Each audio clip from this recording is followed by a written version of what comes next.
Hello, hello,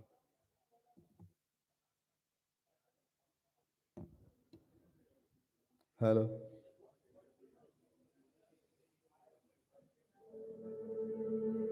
So all the participants are requested to come down. You no need to sit the upstairs.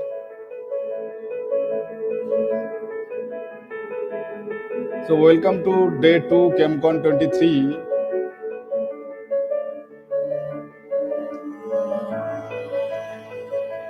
So after day 1 program, we will start with as usual our a long years practice with the one of the important programs in ChemCon since 2004. On the day 28 December, we used to start with the celebration of Dhirubhai Ambani Commemoration Day in memory of Shri Dhirubhai Ambani.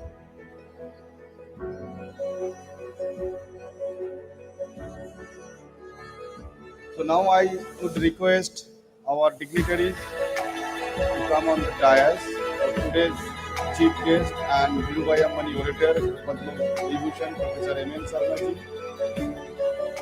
Professor A.S.K.Sinha sir, National Organizing Committee Chairman, Padma Shri Professor G.D. Yadav sir, who is the instrumental to constitute this day as a part of IIChE, the most important person from Reliance Industries Limited, Mr. Swapan,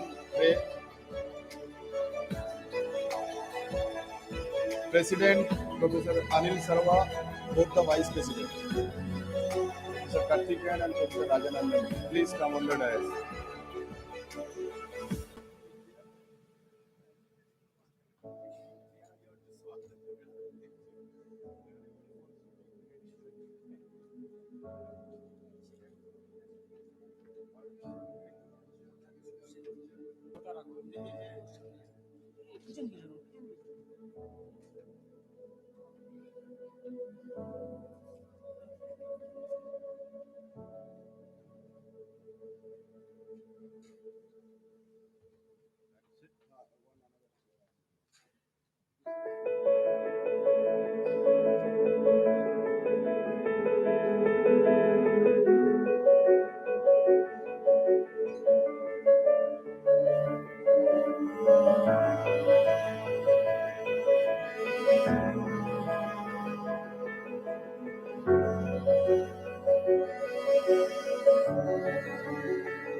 So we'll start today's program by lighting up the lamp and put a flower petals on the Dhirubhai Ambani portrait. So I request all the dignitaries, chief guest, to join the lighting of the lamp and put flower petals on the Dhirubhai Ambani portrait. Sir, please.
Programme है sir, कैसे कैसे होगा?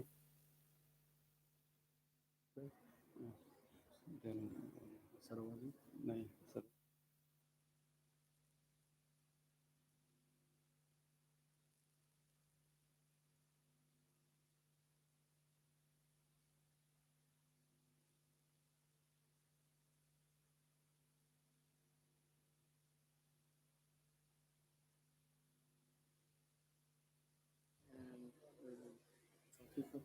Dara. So now I request GD Yadav sir to say a few words and address about this program, because he was the instrumental and he is also to celebrate these days since 2004 as a Dhirubhai Ambani Commemoration Day on 28 December in every ChemCon. So sir, please.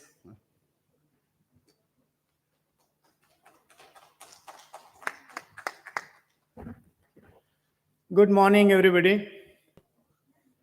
The chief guest for today's function and also the Dhirubhai Ambani Orator, Padma Vibhusan Professor M.M. Sharma, the President of Indian Institute of Chemical Engineers, Professor Anil Saroha, Shri Swapan, the special invitee and representative of Reliance Industries, Professor A.S.K.Sinha, the chairman of this NOC and also director of Rajiv Gandhi Institute of Petroleum Technology, the vice president, Professor Karthikeyan, invited guests, dignitaries, ladies and gentlemen. December 28 is a special day in the life of Indian Institute of Chemical Engineers. When we conducted ChemCon in 2004 in Mumbai, that program was very special program. The chairman and managing director of Reliance Industries, Shri Mukesh Ambani, who had come specially to address it. And we started this day because December 28 is the birthday of the late Shri Dhirubhai Ambani. And we proposed to him that we'd like to celebrate this every year. And this will be part of our ChemCon. So we have never faltered on this. In fact, very interestingly, this is the 21st oration of Dhirubhai Ambani, commemorative day. And on 3 previous occasions, the very first oration was given by none other than Professor M.M. Sharma in Mumbai. And thereafter, a series of stalwarts gave this oration. In fact, once I also gave this oration in 2013. So this has been given by R. Chidambaram, T. Ramaswamy, Dr. Grover, Dr. Mashalkar, Samir Brahmachari, many others, Professor Joshi. And why do we do that? Because Dhirubhai Ambani is an icon for all of us. And he said, he said, growth is the mantra of Reliance. And he was a phenomenal person. And who can talk more about him than Professor M.M. Sharma, who had known him for a number of years, and he used to respect him a lot. So it is a fortuitous coincidence that Professor Sharma, whom we requested yesterday, originally this lecture was to be given by Dr. Kalai Selvi, the Director General of CSR. For some strange bureaucratic reasons, she cannot be here and could not be here. In fact, last year also the same thing happened. we had invited Chandrasekhar, Dr. Chandrasekhar, who was the secretary of DST. He also could not be there. And then we requested Ashutosh Sharma, Professor Ashutosh Sharma, who is from IIT Kanpur and now is the president of Indian National Science Academy, INSA. He delivered that lecture. So when yesterday we came to know that Dr. Kalai Selvi cannot come, I immediately took a decision because all these years I've been organizing this program, except twice I could not go there because my sons were getting married. That was the only reason. Otherwise, I have been comparing this program all these years. So I'm doubly delighted that Professor M.M. Sharma, whom I know as an undergraduate student, I have known him for more than 53 years now. And I'm his student. I was his PhD student also. So he readily accepted our request that, sir, please do it. And he said, no problem.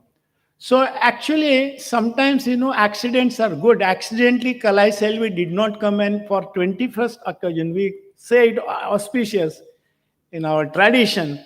Professor M.M. Sharma is there, who was there on the first day, and now again he is here.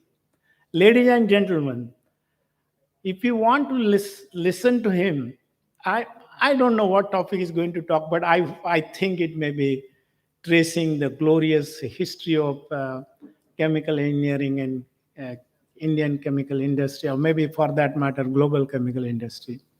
With these few words, I welcome you, all of you, to this grand function, and I hope you will have a great time today. Thank you. So thank you, sir, for giving the brief about the idea and these programs related information to our audience. So now I request our president, sir, to address the audience on this occasion. You can use that mic also.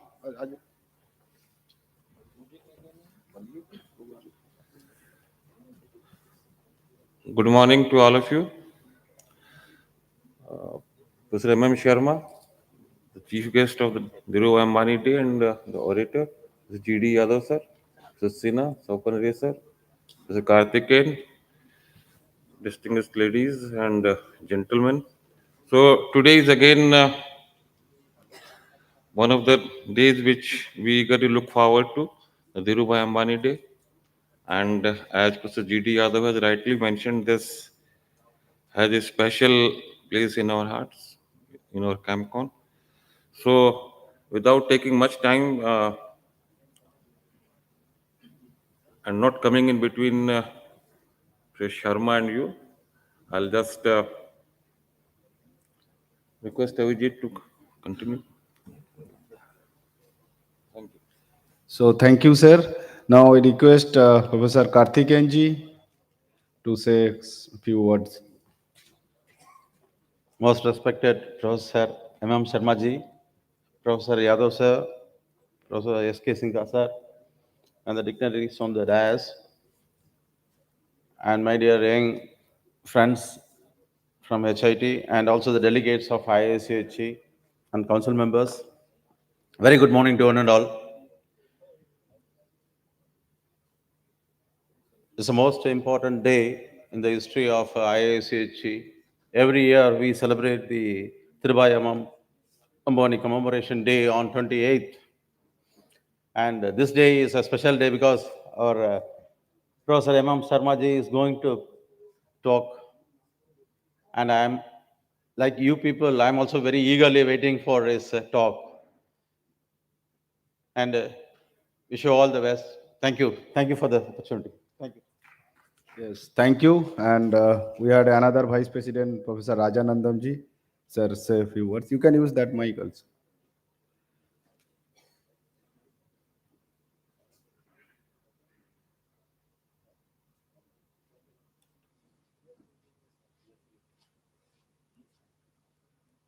Respected Professor M.M. Sharma ji, Professor G.D. Yadav ji, Professor Sinha ji, and our President Saroha ji, and my colleague Kartikeyan and Swapan Kumar Rai ji and the audience. Very good morning to all of you. And it is a great pleasure to the IICHE to commemorate and to celebrate the birthday of the Dhirubhai Ambani, who is the visionary and a great the person. And I remember the case when the flood came and the Patal Ganga plant was completely submerged and all the machines were not working. Then the Dhirubhai Ambani ji was personally surprised and saw that everything in a record time, the plant will be started. And he is the person who can say, who is revolutionized the industry uh, and also the economy in India. And it is our privilege to celebrate his birthday. And I am really happy that so today the audience are gathering here to hear the commemoration lecture of Shri Dhirubhai Ambani. Thank you very much.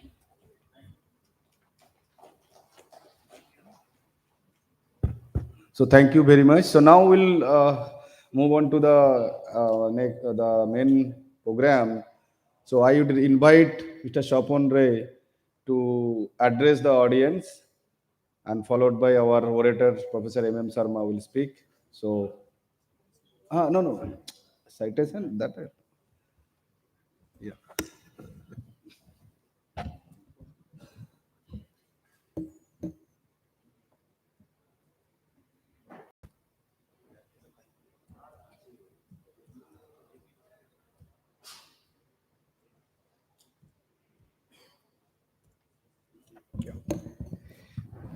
I'll take care. मैं कर लेता हूँ. Thank you.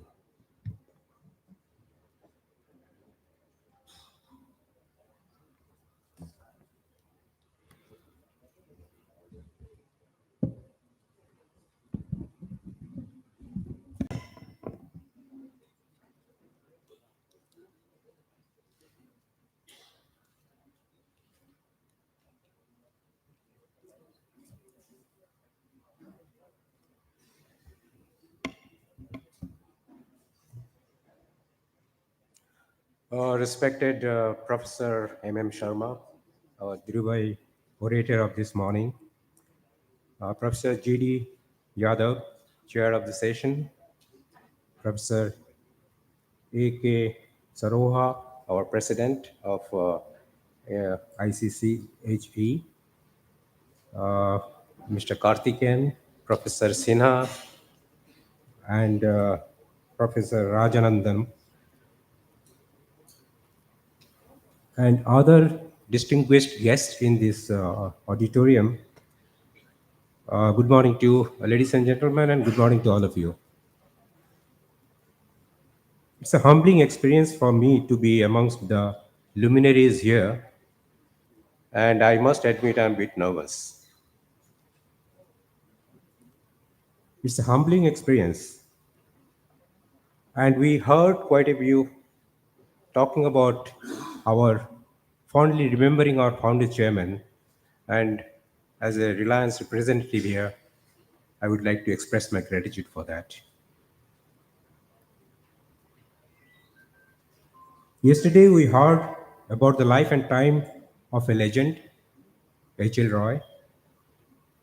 Today, I will try to reminisce another legend of our time, Shri Dhirubhai Ambani, fondly addressed as Dhirubhai Ambani. Dhirubhai, as we used to call him, was a legend who changed the lives of millions of people. He brought hope to every youth.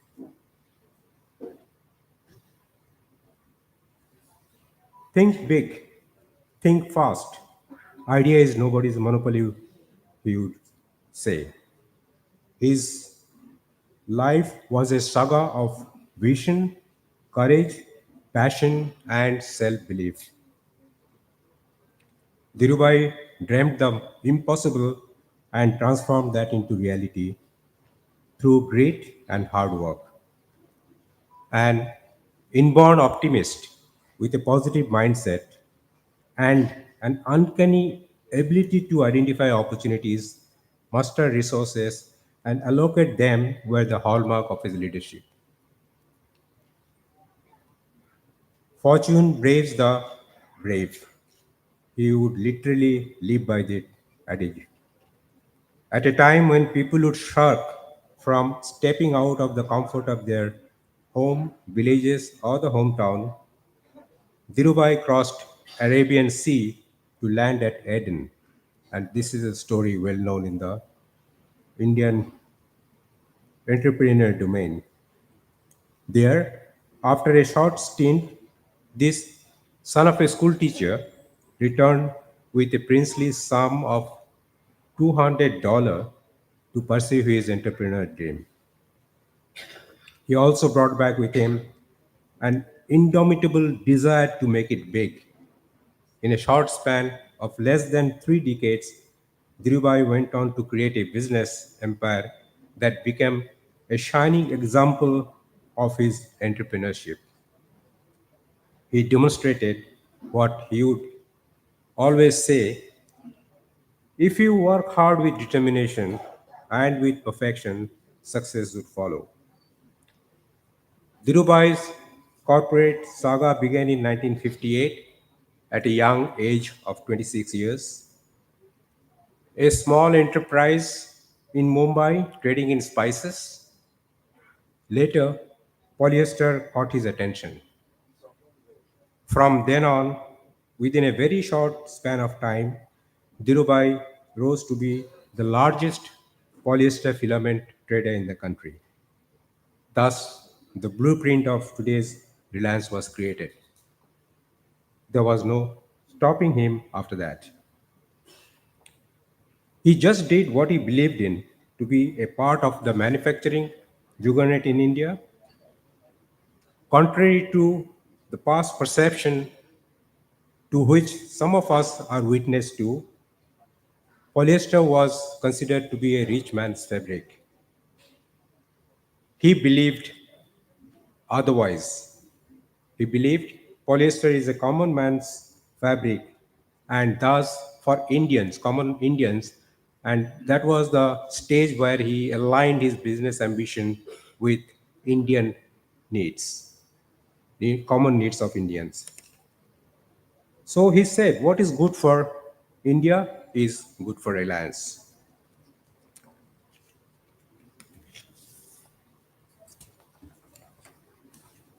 It was under his leadership and vision that polyester demand in India grew by leaps and bounds. It found its niches amongst every sphere of Indian life. In a resource strained, constrained, or resource strapped economy like India, he believed that supply would create its demand. And he went on for creating mega scale manufacturing facilities. But sourcing the needed capital to embark on his journey proved to be a daunting task. Beating all odds, Dhirubhai went to common Indians and generated funds from those who put their trust in him. Over 58,000 investors from all over the country subscribed to Reliance's first IPO way back in 1977. I was witness to that frenzy of getting investors to invest in Reliance Industries.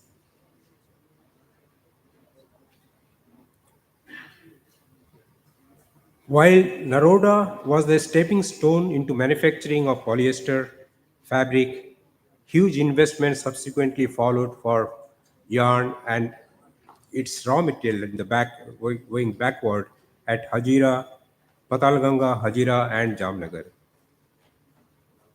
Jamnagar refinery, commissioned in 1999, was a dream envisioned decades back in Eden as an ordinary employee at a fuel retail outlet. He believed in dreaming big and used to say, our dreams have to be bigger our ambitions higher, our commitments deeper, and our efforts greater. This is my dream for Reliance and for India. But as was characteristic of him, he was thinking ahead.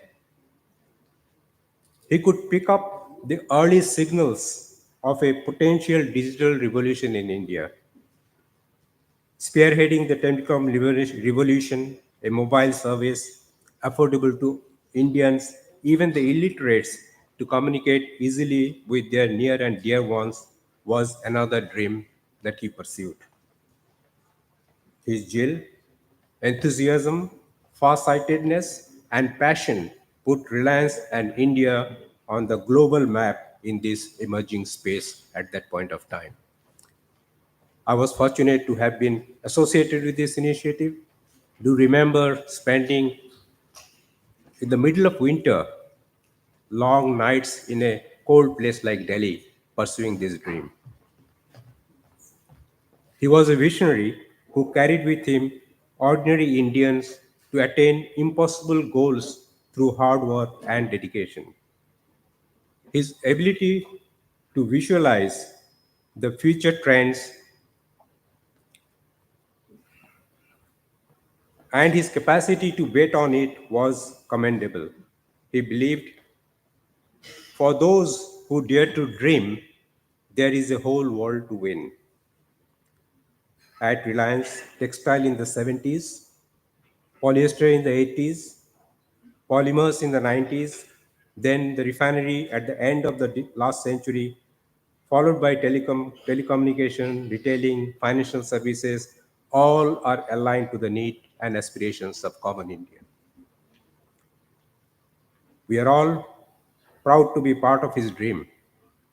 This conglomerate, better known as Reliance Industries Limited, and respected across the globe, is the culmination of Dhirubhai's dream for India and common Indian consumers. He would often say, big achievements follow if you dream big. Reliance is a proof of the power of dreams. Dhirubhai owned many accolades, awards during his lifetime. Man of the 20th century, 50 most powerful people in Asia, Dean's Medal from Wharton School, Lifetime Achievement for Corporate Excellence, the greatest, the greatest creator of wealth in the century in a, in a Times of India poll conducted in 2000, and many more. Acknowledging his contribution to Indian economy, Government of India posthumously decorated him with Padma Vibhusan in 2016. Dhirubhai would urge young Indians to pursue their goals fearlessly under adverse situations. He would prod them to pursue their goals even in the face of difficulties and convert adversities into opportunities. Despite all his successes and fame, Dhirubhai remained a simple person at heart and grateful to his friends and associates who stood by him in good as well as bad times, difficult times. His generosity had no limits. His remarkable trait was that of a benevolent, silent benefactor. The founder of Vedanta Group recalled one such incident of Dhirubhai's benevolent act in helping him out during his early struggling days. He had very high regards for scientists and academics. We are fortunate to have Professor M.M. Sharma here with us, who had significant contribution to make in the growth trajectory of Reliance. As a guide and a teacher to many of our leaders, including Mukesh Bhai. Dhirubhai had a lot of respect for him, and a special relationship with Professor M.M. Sharma, who is here with us on this occasion. As an ordinary employee, I was fortunate to have interacted with this legend and was moved by his humility, love, affection for all Reliance employees.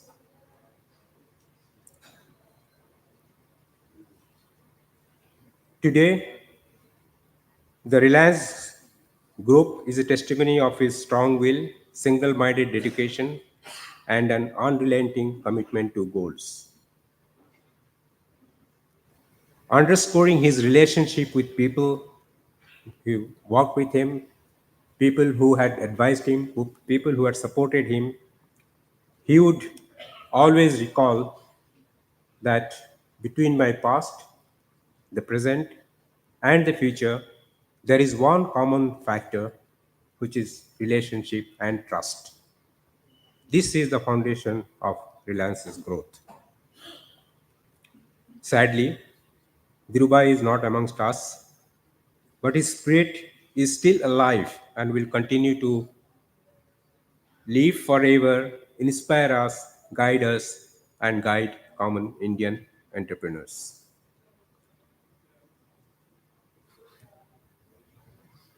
We at Reliance, under Mukesh Bhai's leadership, are pursuing the growth trajectory set in by our founder chairman in the traditional and diverse fields that include digital, retail, green energy, materials, and futuristic technologies with the objective of contributing to India's growth.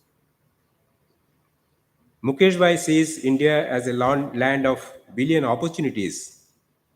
In his own word, he said, "We are at the doorstep of the fourth industrial revolution, and India will lead it due to its young and tech savvy population and its democracy and also encouraging technology startups."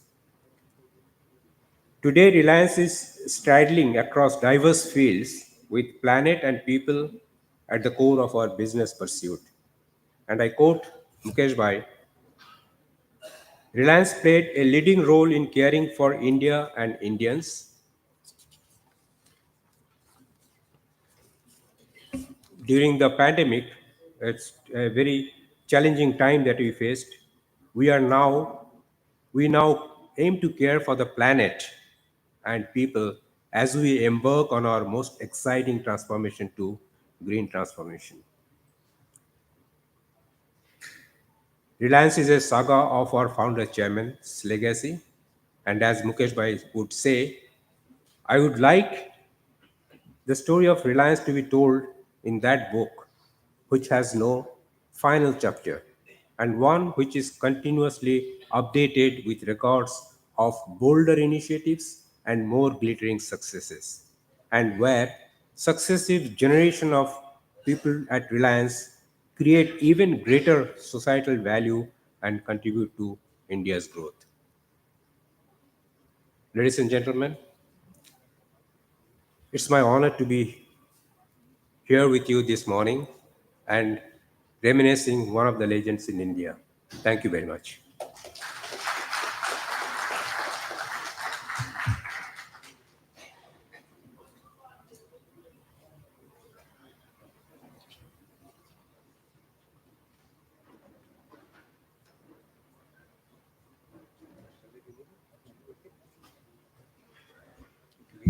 So now I invite Professor A.S.K.Sinha sir to introduce today's our speaker, Professor M.M. Sharma ji.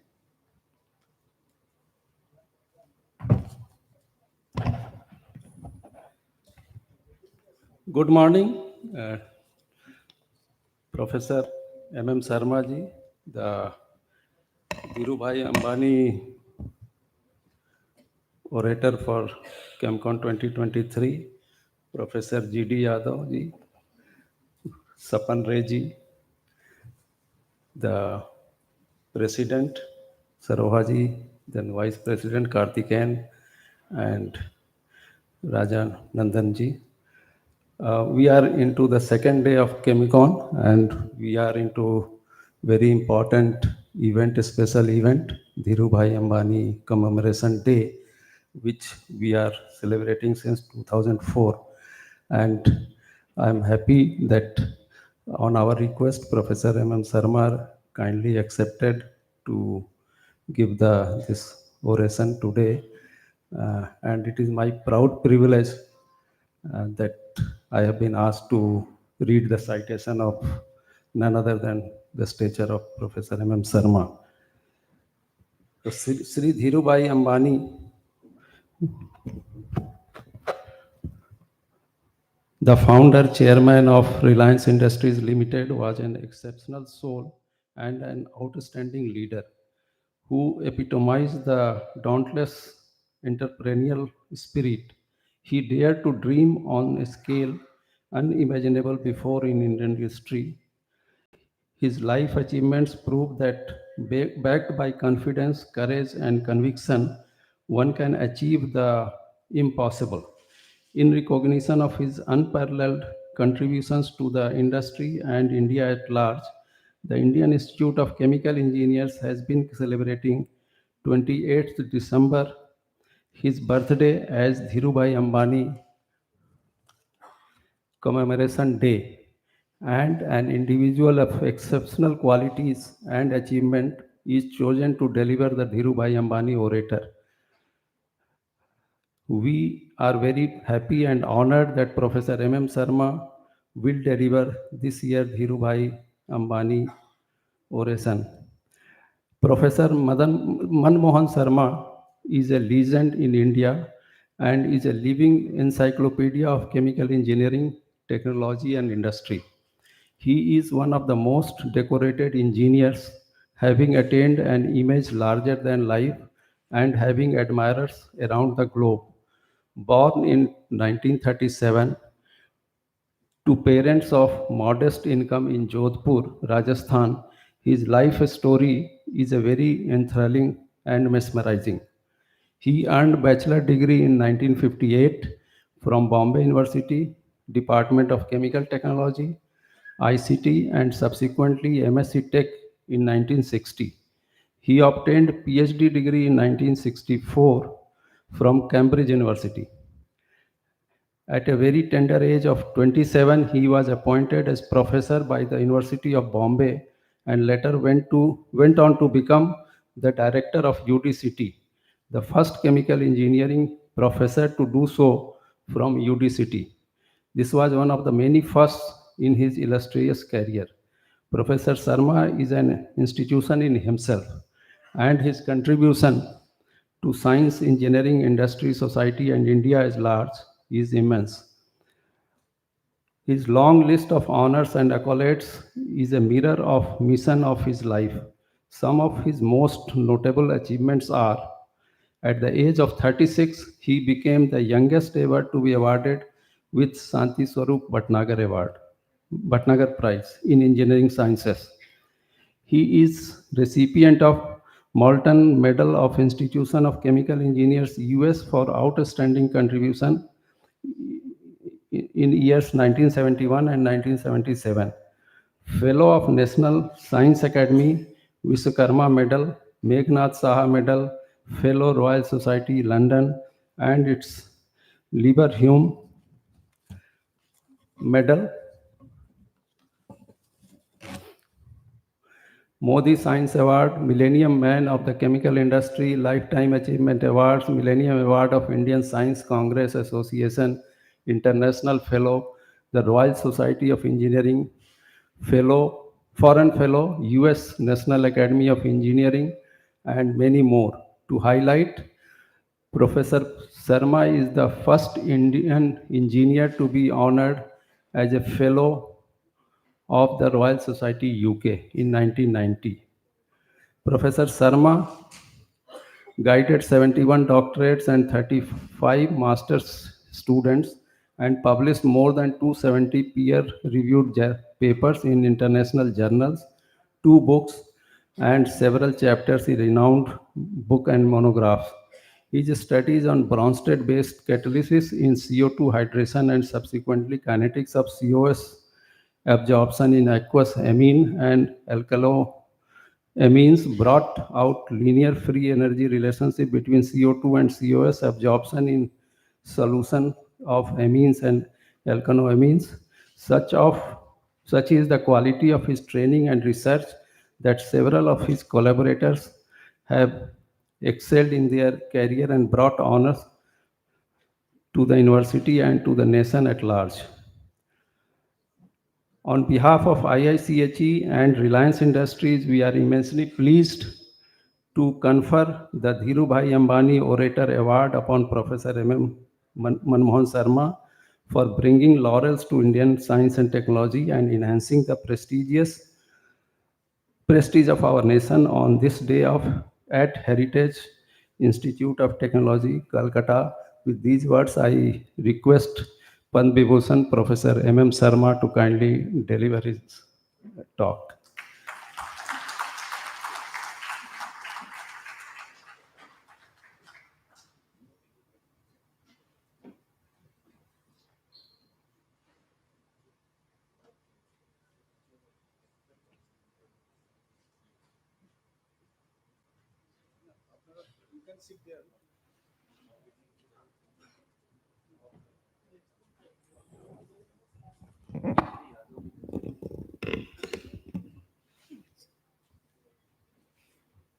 I don't think I need this.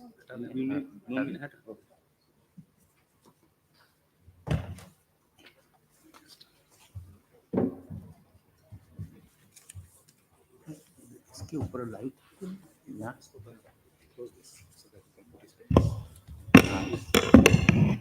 ऊपर कोई light है क्या? ये light है क्या? Light spot light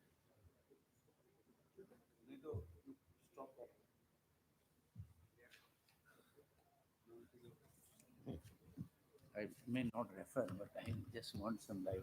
Glare comes. You can ask them to put that off so that the glare does not come. Off. ये वाली light बंद कर दो. इसको बंद कर दो. पूरा पूरा बंद कर दो. Now it's better. Okay.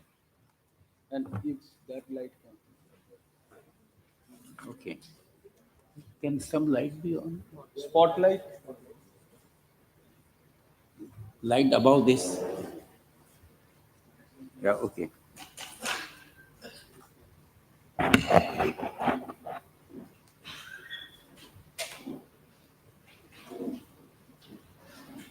Mr. President, Professor G.D. Yadav, other dignitaries on the dais. First of all, my greetings to the Indian Institute of Chemical Engineers for their Platinum Jubilee and the work Avijit has been doing very diligently in a very committed way. I like to compliment him. I have a very special relationship with late Dhirubhai. An extraordinary soul. My tributes to him, this great son of India, who epitomized where to where. I mean, a story unthinkable that a petrol pump attendant, as you were told, could be owning the largest refinery of the world. We from University Department of Chemical Technology, now Institute of Chemical Technology, have had very strong relationship. And as you were told, Mukesh Ambani was our student. His right-hand man, Manoj Modi, chemical engineer turned into a financial wizard. Nikhil Meswani were also our graduates. So we take a lot of pride in having progeny of that kind. I'll give you some small anecdotes about Dhirubhai, how big he would think. You were told by Swapan in a very eloquent way many of his accomplishments, but I'll give you just one or two anecdotes. Long ago, When IPCL started with 30,000 tons per annum of polypropylene, nobody ever dreamt that we'll come to the present stage of more than 7 million tons. But during this journey, in one of the luncheon meetings, I suggested that Reliance should aim at 2 million tons per annum of polypropylene. Oh, there was stoic silence amongst all those who were present there.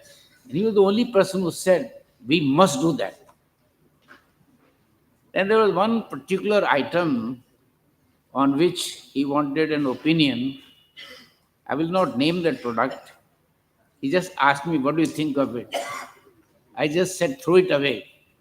And he said to Mukesh, throw it away, not to talk about it anymore. I'm not naming the product for various reasons. On a very delightful afternoon, when our institute was celebrating the Diamond Jubilee, in 30 seconds, he agreed to a donation of 1 crore in 95. No condition, no name. And said the check must be delivered. And the university was surprised beyond description. In fact, the Vice Chancellor asked, has the money come? I said, not only it has come, it has been encashed. It was a very uncommon event in the history of donations that you get a large donation without any name. Couple of anecdotes on the growth part. Many wouldn't know that polyester filament yarn, when they put up the unit, the daily capacity was more than annual capacity of people who started. I repeat, the daily capacity of polyester filament yarn in Patal Ganga was more than the annual capacity of Gharware and nylon. And backward integration, not only with PTA, before that it was only DMT, and not only PTA, but still backward integration with paraxylene. The speed with which that project was executed is absolutely legendary. Every 3 minutes, a truck used to leave BPCL with a feedstock before a pipeline was laid.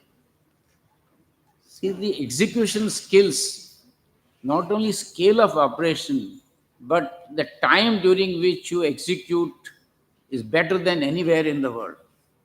Capital costs are less than anywhere in the world. That has been the hallmark. And when the refinery came up, it's the first example in India of petroleum refining with large-scale integration with petrochemicals, which is now order of the day. But we are talking of planning in 95, when this large-scale integration was done, and a time when 1.2 million tons per annum of paraxylene was to be done, and finance was to come from ICICI. ICICI was baffled, and we happened to make a comment and say that it is going to be peanuts. It is one of those areas which is going to go beyond anybody's comprehension, because there is hardly any substitute for polyester for apparel wear, as well as polyester resin, what you see in the mineral water bottle. I will now go on. I was supposed to give a talk yesterday, and late in the afternoon, the suggestion came that I should give this today's oration. So I'm going to give you an amalgamation of the two. First, what I think should happen in coming years for much greater integration between refining and petrochemicals. And the gaps which exist in India today is what I'm going to take to you now. We do not have, although we started with a small acrylonitrile plant in late 70s in IPCL, that plant doesn't run. We need at least a 300,000 tons per annum of acrylonitrile plant. We need a polycarbonate plant at least 100,000 tons per annum. We need a plant for bisphenol A, which goes both in polycarbonate as well as epoxy resin, at least a capacity of 150,000 tons per annum. We need an odd item I'm going to tell you, you will be a bit amused. One of the largest scale synthetic amino acid, methionine, which global production today for which is about million tons per annum, and major market is for chicken, and chicken doesn't distinguish between racemic and optically active. And you might be wondering what is the link with the petrochemical, because you need acrolein, which comes from propylene. Will you please shut up? Acrolein comes from propylene, and methyl mercaptan comes from methanol and H2S. There's plenty of H2S in refineries. But presuming that someone will come up with this, because there's a great need for methionine in India. We need EPDM. I had association with a small plant that came long ago, which doesn't operate. In the meantime, the EPDM consumption has gone up very high. There's a need for minimum 50,000, if not 100,000 tons per annum of EPDM rubber. We are a country of canvas shoes for school-going children. Even today, all these shoes are made from vulcanized rubber. We need to replace this with thermoplastic elastomer, SBS, standing for styrene, butadiene, styrene.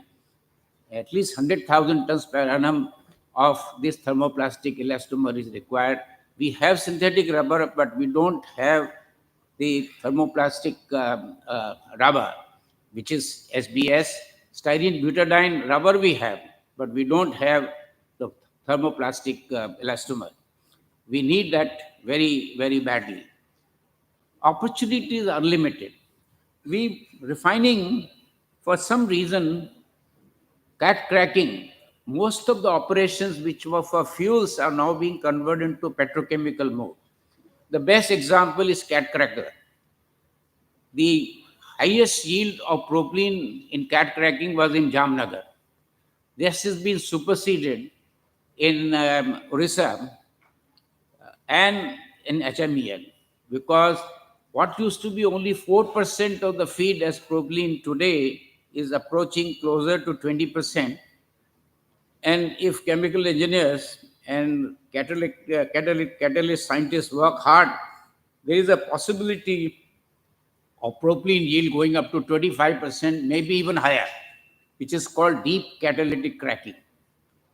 Similarly, hydrocrackers, which were meant for only fuel, they would also begin to be operated in petrochemical mode. Fischer-Tropsch, because any syngas can be used for Fischer-Tropsch. Fischer-Tropsch was originally conceived to make more diesel. And South Africa, in the days of apartheid, thinking that there will be naval blockade, they gained expertise in Fischer-Tropsch, which was born in Germany. But expertise was gained. The best expertise for Fischer-Tropsch exists in South Africa. And why I'm referring to this is that CO plus hydrogen now is being converted into petrochemical. Now, many of you may not know, but a lot of pentene 1, hexene 1, octene 1 is coming from Sasol, from the Fischer-Tropsch plants. And the wax that comes from Fischer-Tropsch plant is also highly valuable. So even Fischer-Tropsch would be now operated in the petrochemical mode. The way in which this industry is moving is really extraordinary. It is a combination, just like when reformers were put up. It's a very legendary case of development of catalysts for petroleum refining. That is how benzene, toluene, xylene today come exclusively from petroleum refining and not from coal tar. 98% of benzene, toluene, xylene comes from reforming. There is a need now to have many more reformers in India for simple reason that we need large quantities of paraxylene for PTA.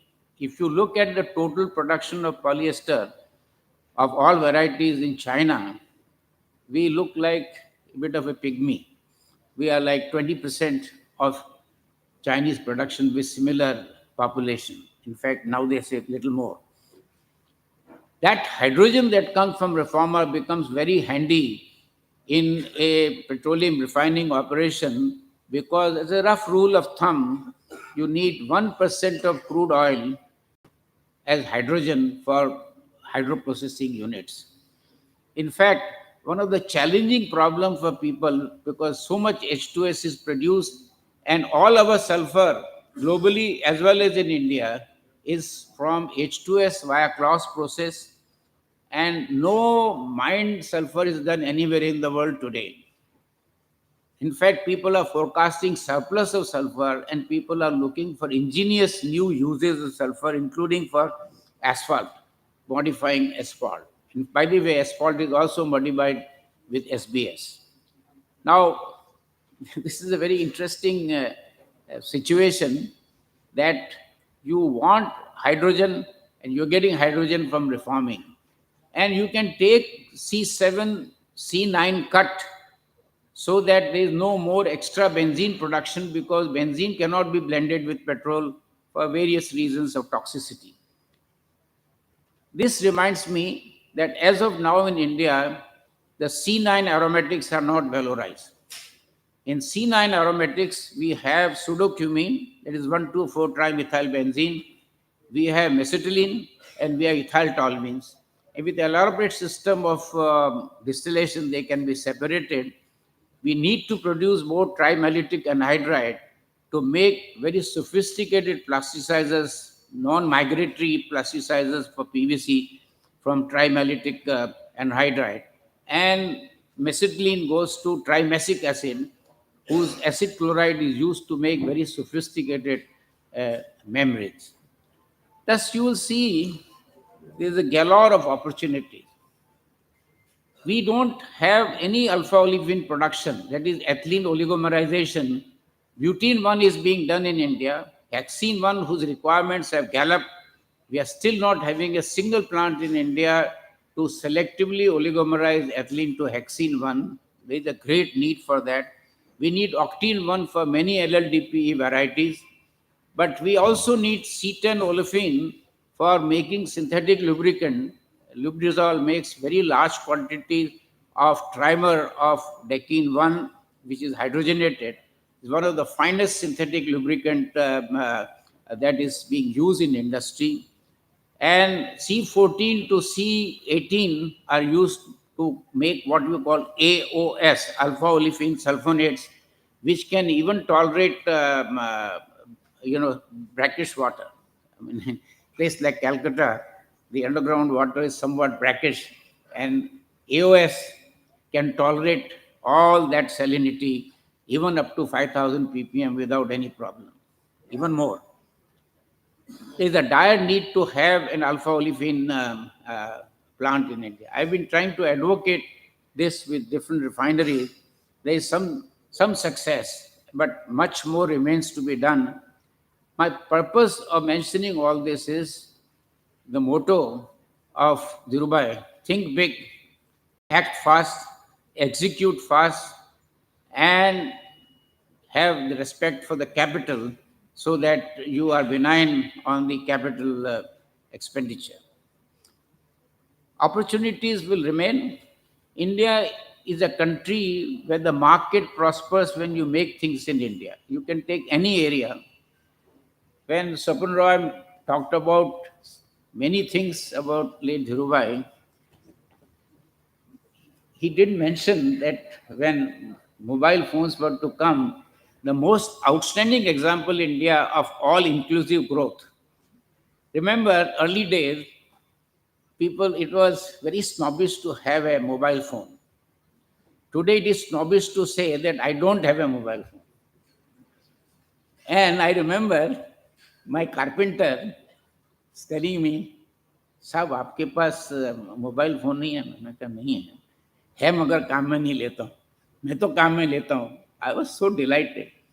And the language of mates, that talking about getting SMS. Just think, how did this revolution take place? The other part, which I think Swapan Ray said, but he missed out saying that whole equity culture in India was ushered by Dhirubhai. In fact, the cover story of India today, they are showing people in a big queue outside a bank for subscribing to an issue with a caption, not for the bosses, but for themselves. That is, peons, drivers, and all were subscribing to equity. Yeah, revolutionary thing. Today, if you talk about the number of people who have Demat account, is very, very impressive than what it was even 5 years ago or 3 years ago. I mean, we are talking in millions today of people having a Demat. Okay. Having said this as a part of Dhirubhai and tributes to Dhirubhai, I will come back to what I was supposed to speak yesterday. And everybody is talking of climate change and all. So I'm going to pick on carbon dioxide. I happened to do this work in early 60s. I was the first one to recommend use of hindered amines, that how they would be benign in terms of energy consumption in the desorbers. To epitomize that no technology is ever mature, you look at this CO2 absorption example. I want to give this just to tell you how things change over the time. It started with scrubbing only in water under high pressure. Then people got solvents thanks to thermodynamics. What is the solubility of CO2 in certain solvents? Then solvent base. But they could not bring down CO2 concentration to very low levels. So chemical absorption became essential, and it has to be reversible. Started with ammonia, not too good, not very fast. There was an example of Solvay process to fall upon. Then there was birth of monoethanolamine. I was the first one to show that diethanolamine is not as fast as was reported in the literature.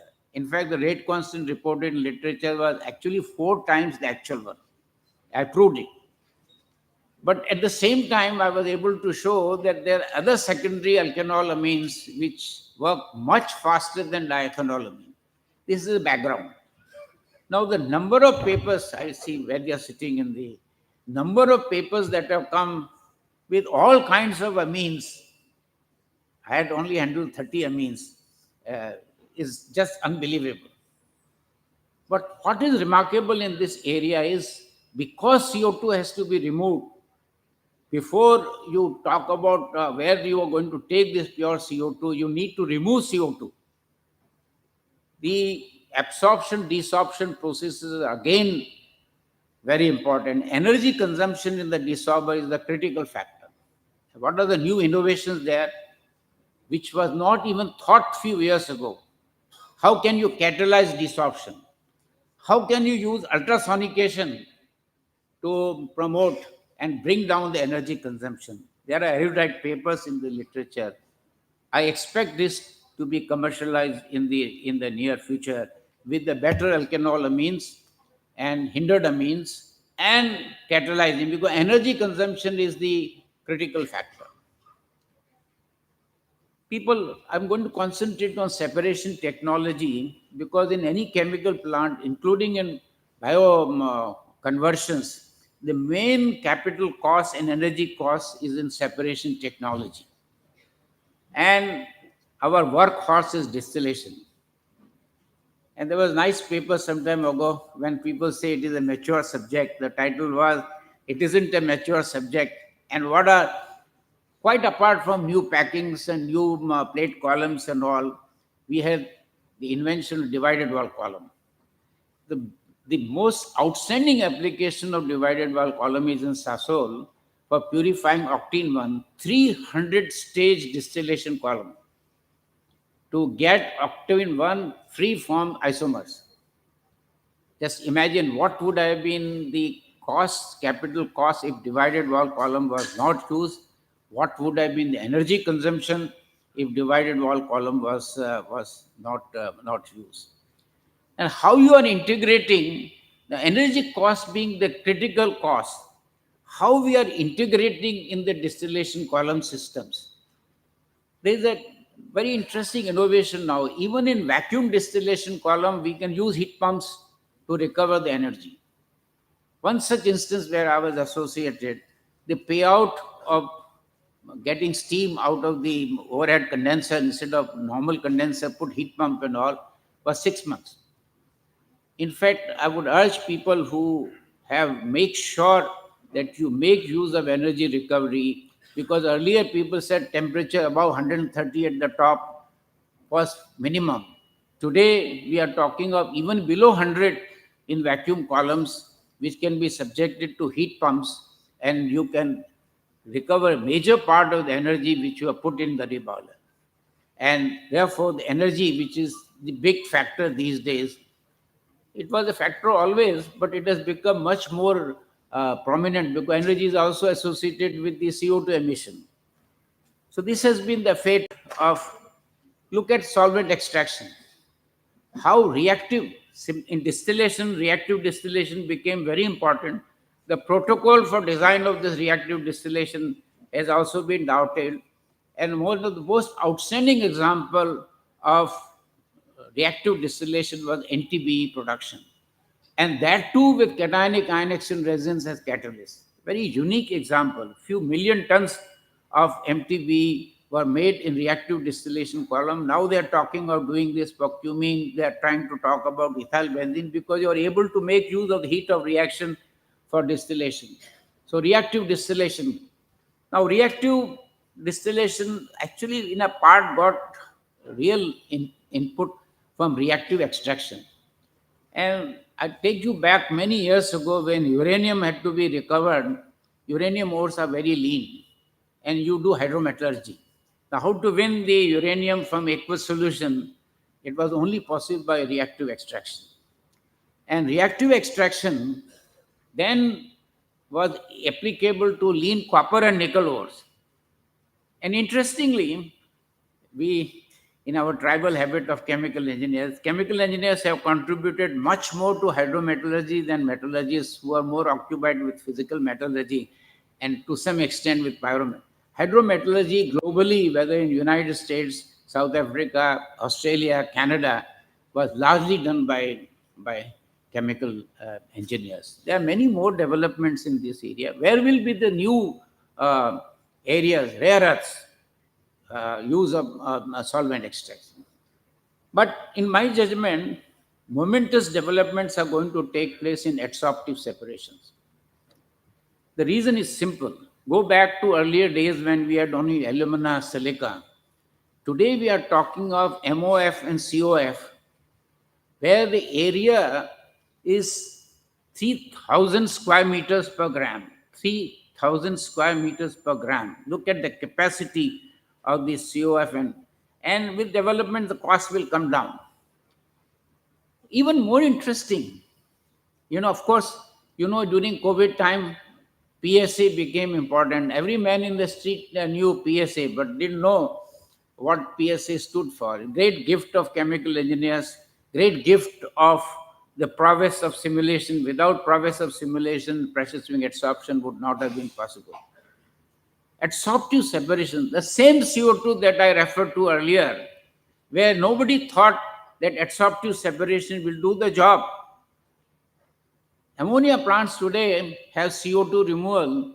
Even a 900 ton per day ammonia plant, CO2 removal is done by adsorptive separation and getting carbon dioxide of a grade which can be used for making urea. I think revolutionary steps are going to take place in adsorptive separation. So many papers have appeared, but what is exciting from research point of view, I'll explain to you. See, propylene, propane, if you see any petrochemical plant, the tallest column is propylene column. For getting polymer grade propylene, you end up with the tallest column. So capex is high, energy cost is high. Now, if you can have adsorptive separation, the costs on both counts will come down. And there are innumerable papers in last 3-4 years about propylene, propane separation and ethane separation. And real exciting thing from research point of view is, can you reverse the selectivity? If propene is my impurity in propylene at level of 1% or 2%, can I get an adsorptive separation which is selective for propane and not for propylene, so that my cost comes down dramatically. There is an indication in that area that how you can manipulate the adsorbent to become more selective for the impurity rather than for the main product. Then can we make use of chain length, acetone, butanol? You can change with the adsorbent selectivity for any one of the two. Isn't it a very remarkable achievement? So in fermentation, when you get low concentration of the product, what kind of methods you are going to use for recovery? Actually, biotransformation going to come central stage more out of this directed evolution work of Nobel laureate Francis Arnold.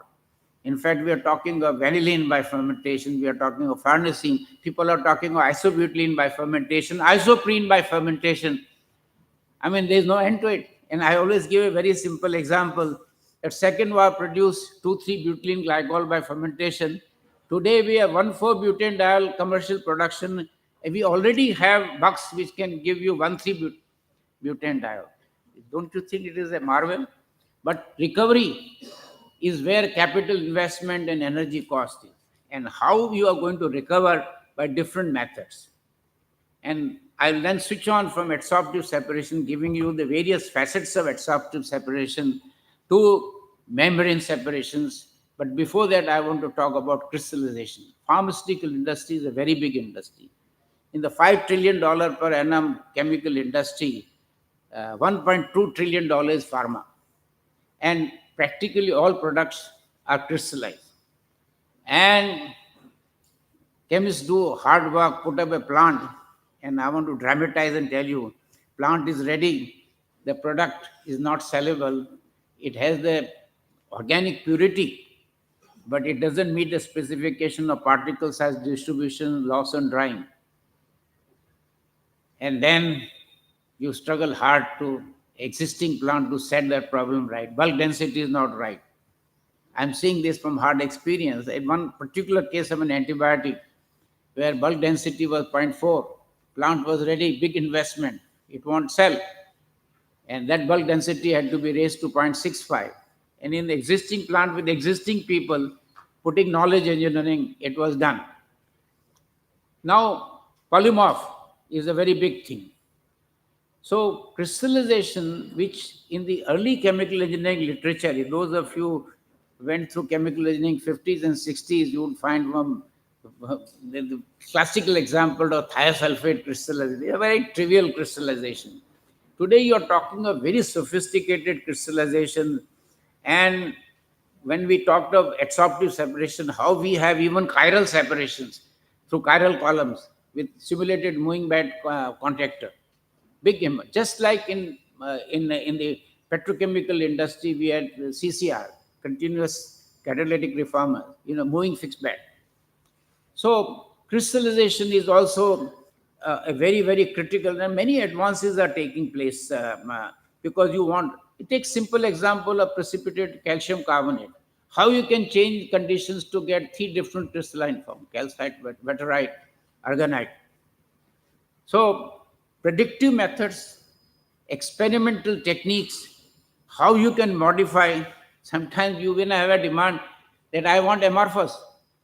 And then chemical engineers make use of all right, if I have very high levels of supersaturation, I'll get amorphous. And I don't give enough time for the molecules to organize and become crystal, so I get amorphous. There are many demands on drugs where you want 100% amorphous, not even 2% crystalline material in that. It's tall order. And you will see this kind of transformation in UK. When crystallization work was done initially, it was all inorganic salt. Today, bulk of the crystallization work in UK is today linked to the pharma industry, which is a prosperous industry in UK.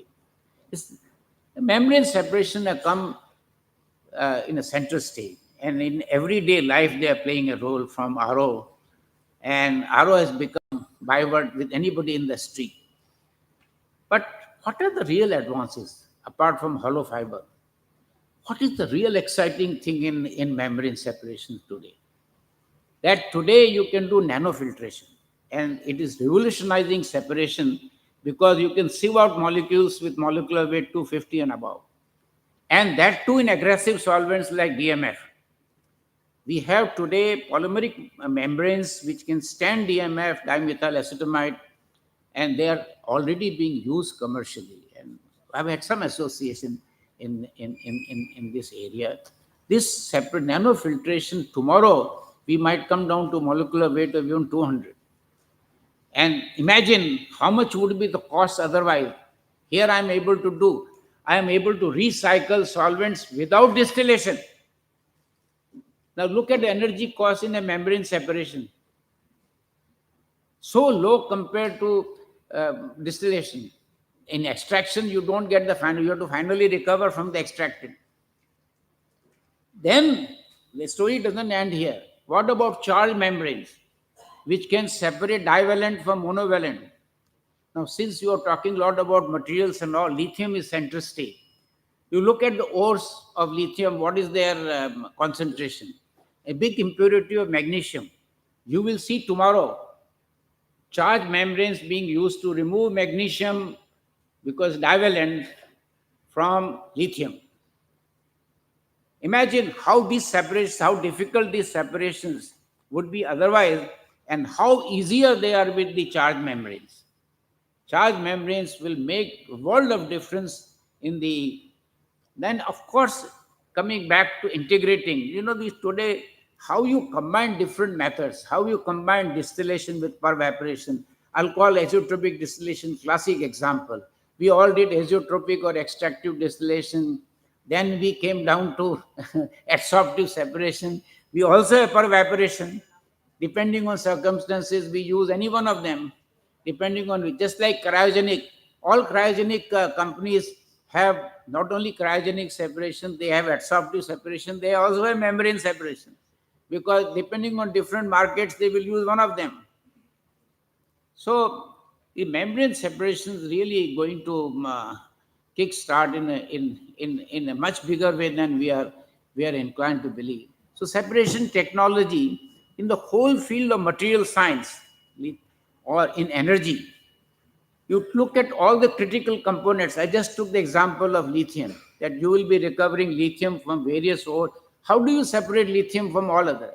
A combination of methods are going to be used. I only highlighted magnesium separation from lithium with charged membranes. Now you take all other, the valorizing of the waste materials. For example, phosphogypsum. Phosphogypsum still has some very important components. When you want to use it for cement industry, it doesn't matter. But why shouldn't I recover valuable components from phosphogypsum? Why shouldn't I recover valuable components from coal ash? Remember the classic example of alumina manufacture. Vanadium came from that. Scandium came from that. See, so-called rare earths that they have today innumerable applications. Imagine where would be wind power without neodymium? If we don't have those powerful magnets, it would not be possible. So the opportunities for chemical engineers, in my judgment, are unlimited. It's a very thrilling profession. I loved it. I practice it even today. It is even an entertaining subject. When I came in 1954 from small town Jodhpur, believe me, I had serious problems in explaining to people what is chemical engineering. Because everybody knew three: civil, mechanical, electrical. But they say, ye chemical kya hai? Even my grandfather used to ask. Next time I would go, he'll again ask me, what is this chemical engineering? But somehow I thought on my own to do chemical engineering. I think being Indian Institute of Chemical Engineers, one of our objects today should be to explain to public that life is not possible without produce of chemical industry. Life is much better with produce of chemical industry. And the negativity that exists in the populace about chemical industry, we should make sure that for good reasons, like people go with placard, I don't use plastic. So I have a very nice answer for them. Please don't buy the milk pouch. Please don't use the PET bottle. In fact, how negativism comes They said PET bottle has endocrine disruptor. Now, there is no bisphenol A in polyester bottle. What nonsense! And you create havoc in minds of the people, all inspired by opponents. Once you create this negativism, then people start believing, oh, really? PET bottle has an endocrine disruptor? There is no shadow of bisphenol A. Then they'll pick up something else. See, if you are hell bent upon showing something is negative, it doesn't require too much of knowledge. You just make some strange statement, and that press catches up. TV, communication systems are so extraordinary that gets spread in no time. Ladies and gentlemen, I am known to stick to the time that is given. We started late, but I want to close at the right time. I thank the Indian Institute of Chemical Engineers and Swapan Ray for graciously bestowing upon me this award, which I have cherished, and I'll continue to cherish. Thank you.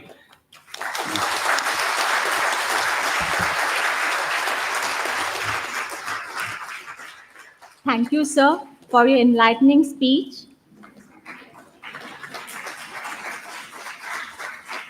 It's an honor to have you here.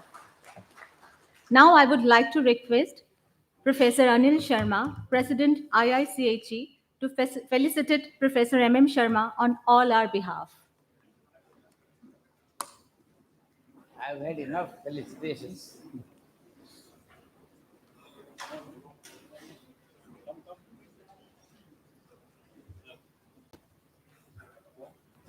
I've finished from that.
Okay, now we have with us Mr. Anindya Ray, Regional Head, Reliance Industries Limited.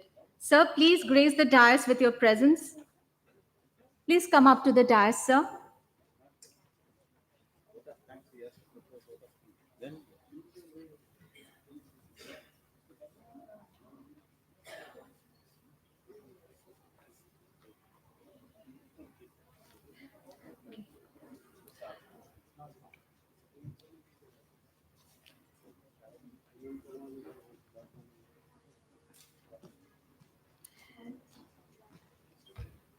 Thank you. Oh, I'm so sorry. Okay. May I request Professor G.D. Yadav to felicitate Mr. Swapan Ray?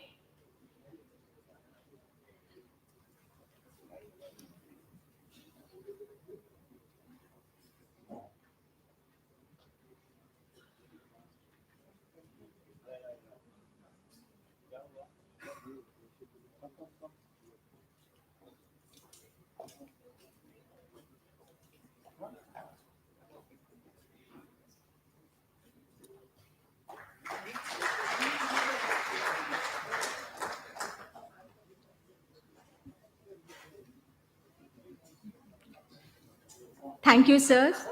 And finally,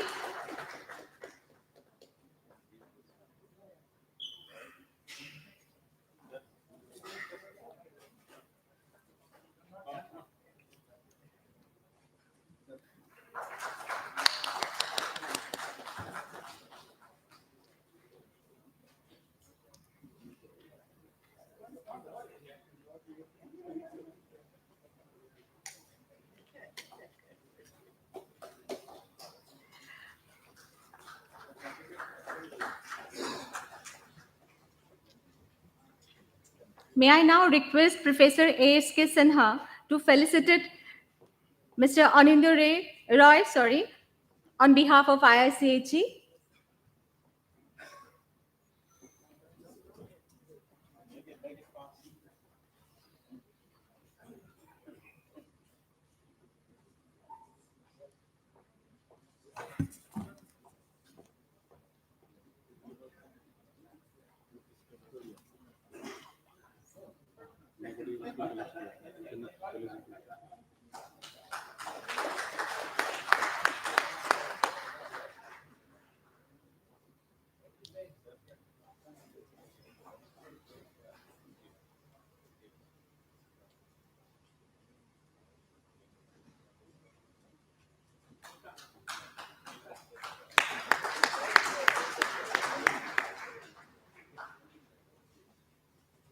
Thank you, sirs. It's an honor to have you all over here. Now we are almost at the end of this session. Professor G.D. Yadav has honored us all by agreeing to offer the vote of thanks for this session. Professor G.D. Yadav, please.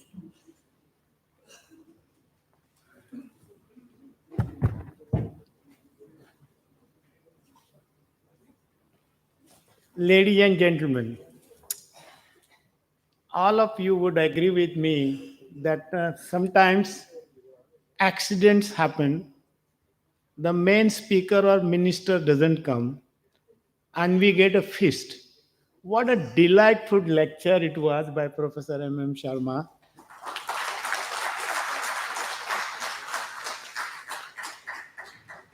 I want to tell you some anecdote. He mentioned about receiving 1 crore check from Dhirubhai Ambani for ICT. And I was present on that occasion. And he gave that check to me. And I went to the accounts fellow and I said, deposit this check in our account. And that R.H. Joshi, his name was, he started counting the zeros after one. I can't forget it because he said, is it really 1 crore? Because nobody has imagined that one single check of 1 crore was donated by Dhirubhai Ambani to ICT, UDCT then. And I'm a witness to that. So that is it. Ladies and gentlemen, Dhirubhai Ambani's birthday we have been celebrating. We will continue to celebrate.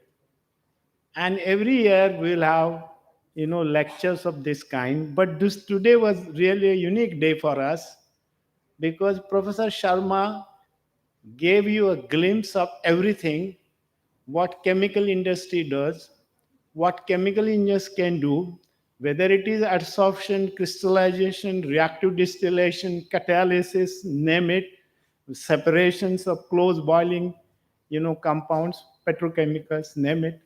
He said how we could do it. So, sir, we are indeed very, very grateful to you and indebted to you for this wonderful lecture.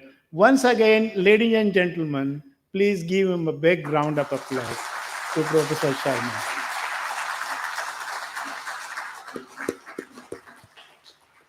I also must thank my friend, Sri Swapan. All along, I've been the mediator between Reliance and IICHE, and Swapan Dada always helps us. So, Swapan Dada, thank you very much for, doing the honors here. And of course, another Roy. Thank you so much for being here. Of course, this gathering today, without any slides, see how wonderful it was. When we have slides, sometimes we are distracted or you start reading.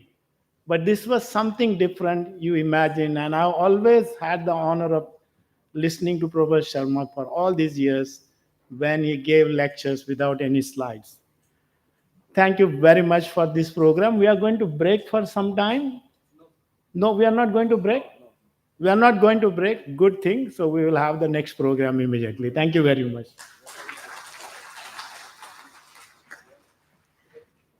Thank you, sir. We are going to begin the next session, that is a panel discussion.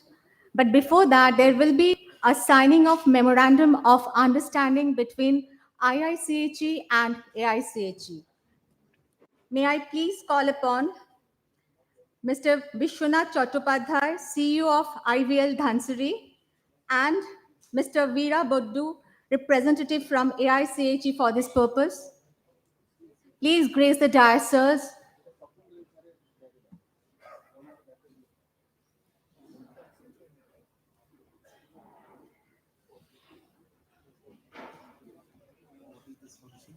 For memorandum of understanding signing.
The memorandum of understanding has been signed and it is getting exchanged.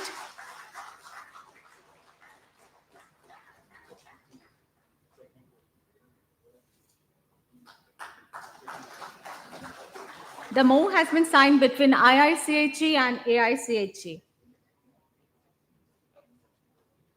for all future collaborations.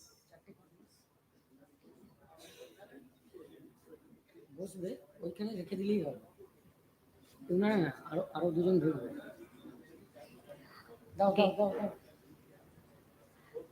Now we'll move on to the second panel discussion of ChemCon 2023. The topic of the panel discussion is roles of IICHE in promoting industry-academia interaction. For that, the chairperson of the session will be Padma Vibhusan Professor M.M. Sharma, and the moderator for the session will be Dr. Sandeep Lahiri, President, Institute Innovation and Incubation Council, NIT Durgapur. He is also the Innovation Ambassador of Government of India and ex-VP Technical of HPL. The panelists will be Professor A.S.K.Sinha, Director, Rajiv Gandhi Institute of Petroleum Technology, Sri Swapan Kumar Roy, Senior Vice President, RIL, and Sri Pradeep Agarwalji, CEO, Kalyan Bharti Trust. For this purpose, I would request Professor M.M. Sharma, Dr. Swapan Ray, and Professor A.S.K.Sinha to kindly remain seated on the dais. And I would request Sri Pradeep Agarwal and Dr. Sandeep Lahiri to kindly grace the dais with your presence. Please, sirs, do come on the dais, please.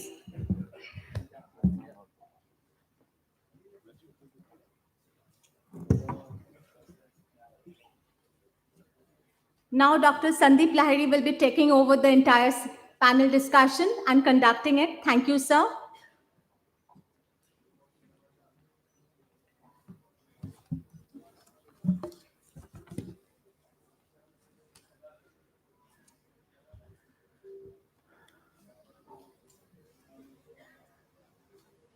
Ladies and gentlemen, esteemed guests and distinguished participants, a very warm good morning to each one of you. It is indeed an honor and a privilege to stand before this gathering of eminent personalities at the ChemCon seminar. You know, in my life, I have traveled across the world on chemical engineering and listened numerous lectures. Up to now, Professor G.D. Yadav's lecture at Haldia Institute of Technology remain best lecture in my life. And today I listen first time Professor M.M. Sharma. I am little bit confused which one I will take, both or once. And Professor Yadav sir was telling that sometimes as accident happens for good. So this is second accident. Professor Yadav was not earlier in this panel. Dr. Chiranjeev Dhar, who was my professor in Yadavpur University, was in this panel. But at the last moment, Professor Yadav agrees to come to the panel. So now I am really very nervous because so many eminent persons are on the panel. How to conduct? It is with great honor and excitement I welcome you all to this pivotal panel discussion on the roles of IICHE in promoting industry-academia interactions. You know, this panel discussion is very relevant after the first session. In first session, we see what to do and the vision of Professor M.M. Sharma and how to do, what role IICHE will play play and to execute all those vision that we will discuss in this panel.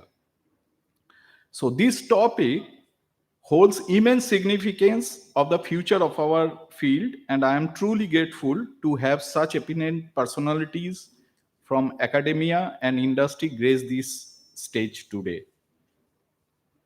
As we delve into the heart of today's discourse, we find ourselves surrounded by the ever evolving landscape of chemical engineering, a field that not only defines technological progress but also hinges upon the synergy between academia and industry.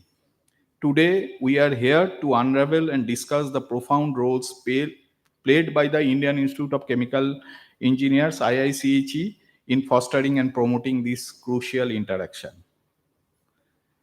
As we traverse the dynamic landscape of chemical engineering, we confront challenges that demand collaborative solutions. The gap between theory and practice has long been a hurdle to innovation, but the tides are turning now. Today, we stand at the precipice of a transformative era where the synergistic convergence of industry expertise and academic prowess promises to propel our field to unprecedented heights. The Indian Institute of Chemical Engineers has been a beacon of progress in this regard. For decades, it has served as a vital bridge between industry and academia, facilitating knowledge exchange, fostering collaboration, and nurturing the next generation of chemical engineers. Its initiative from organizing conferences and workshops to establishing student chapters and industrial liaison cells have demonstrably strengthened the bonds between these two critical domains. The symbiosis between academia and industry is the bedrock upon which innovation thrives, and IIChE stands as a stalwart in forging and strengthening this vital connection. Through its multifaceted initiatives, the Institute acts as a catalyst, propelling the realms of research and development and education forward. So our panelists bring a wealth of experience and insight from diverse corners, academia, industry, and the corridors of IIChE itself. Through their collective wisdom, we aim to decipher the challenges, celebrate the success, and explore the untapped potential that lies within the folds of industry-academia interaction. We will explore the existing avenues for industry-academia interaction, identify potential roadblocks, and envision collaborative models that can empower innovation and accelerate progress. I am confident that ensuing discourse will be both insightful and inspiring.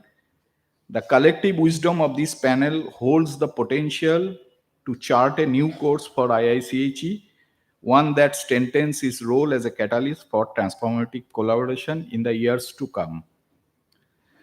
So without further ado, let us embark on this intellectual journey, guided by the expertise of our distinguished panel.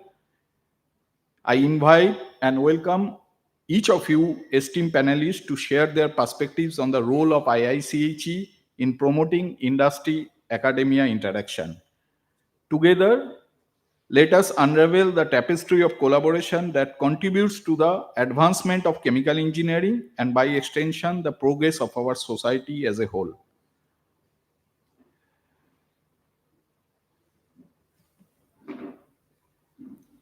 I present you to our distinguished panel, and I eagerly anticipate the rich insights and discussion that will unfold in the course of this dialogue. So, chairperson of the panel, Padma Vibhusan, Professor M.M. Sharma, former director IICT Mumbai. Sir, I need to introduce you again. Okay, I feel proud. Okay. Okay, because any introduction is incomplete in 10 minutes. Okay. So I introduce Padma Shri G.D. Yadav. No?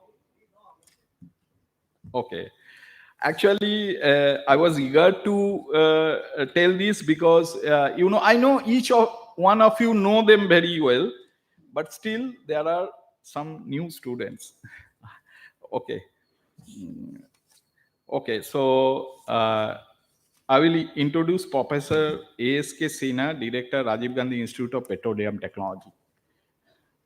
Sir, in short, let me. Let me. So I will short the introduction. It is an absolute honor to introduce Professor A.S.K.Sinha, a researcher, teacher, and administrator par excellence. He served IIT BHU at various capacities from 1984 till his superannuation in 2019. Simultaneously, he was handed over the responsibility of the director of Rajiv Gandhi Institute of Petroleum Technology and its constituent center by the Ministry of Petroleum and Natural Gas, Government of India, where he is currently formulating roadmaps and enacting provisions to promote global recognition of the domain-specific institute. He is close to 35 years of service period at IIT BHU and subsequently at RGIPT, is adorned with a plethora of teaching and research accomplishment and accolades, which is ample proof his flourishing and highly successful academic career that is dipping at its peak currently. So please give him a big hand.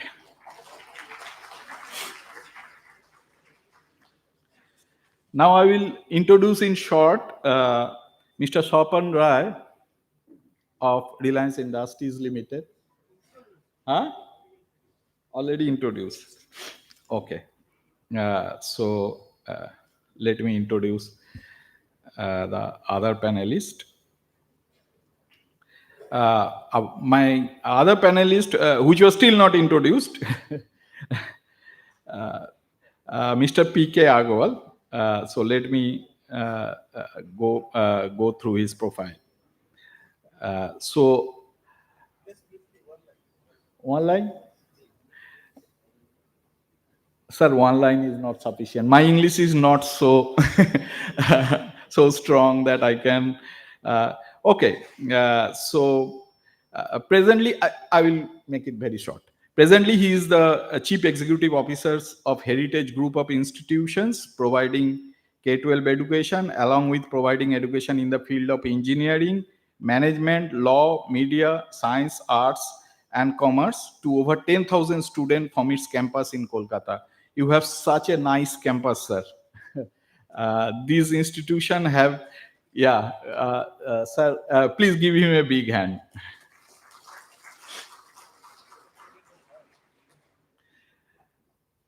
Okay, so without cutting the time, I will request Professor M.M. Sharma to share his vision, and you can take the mic. Yes, sir.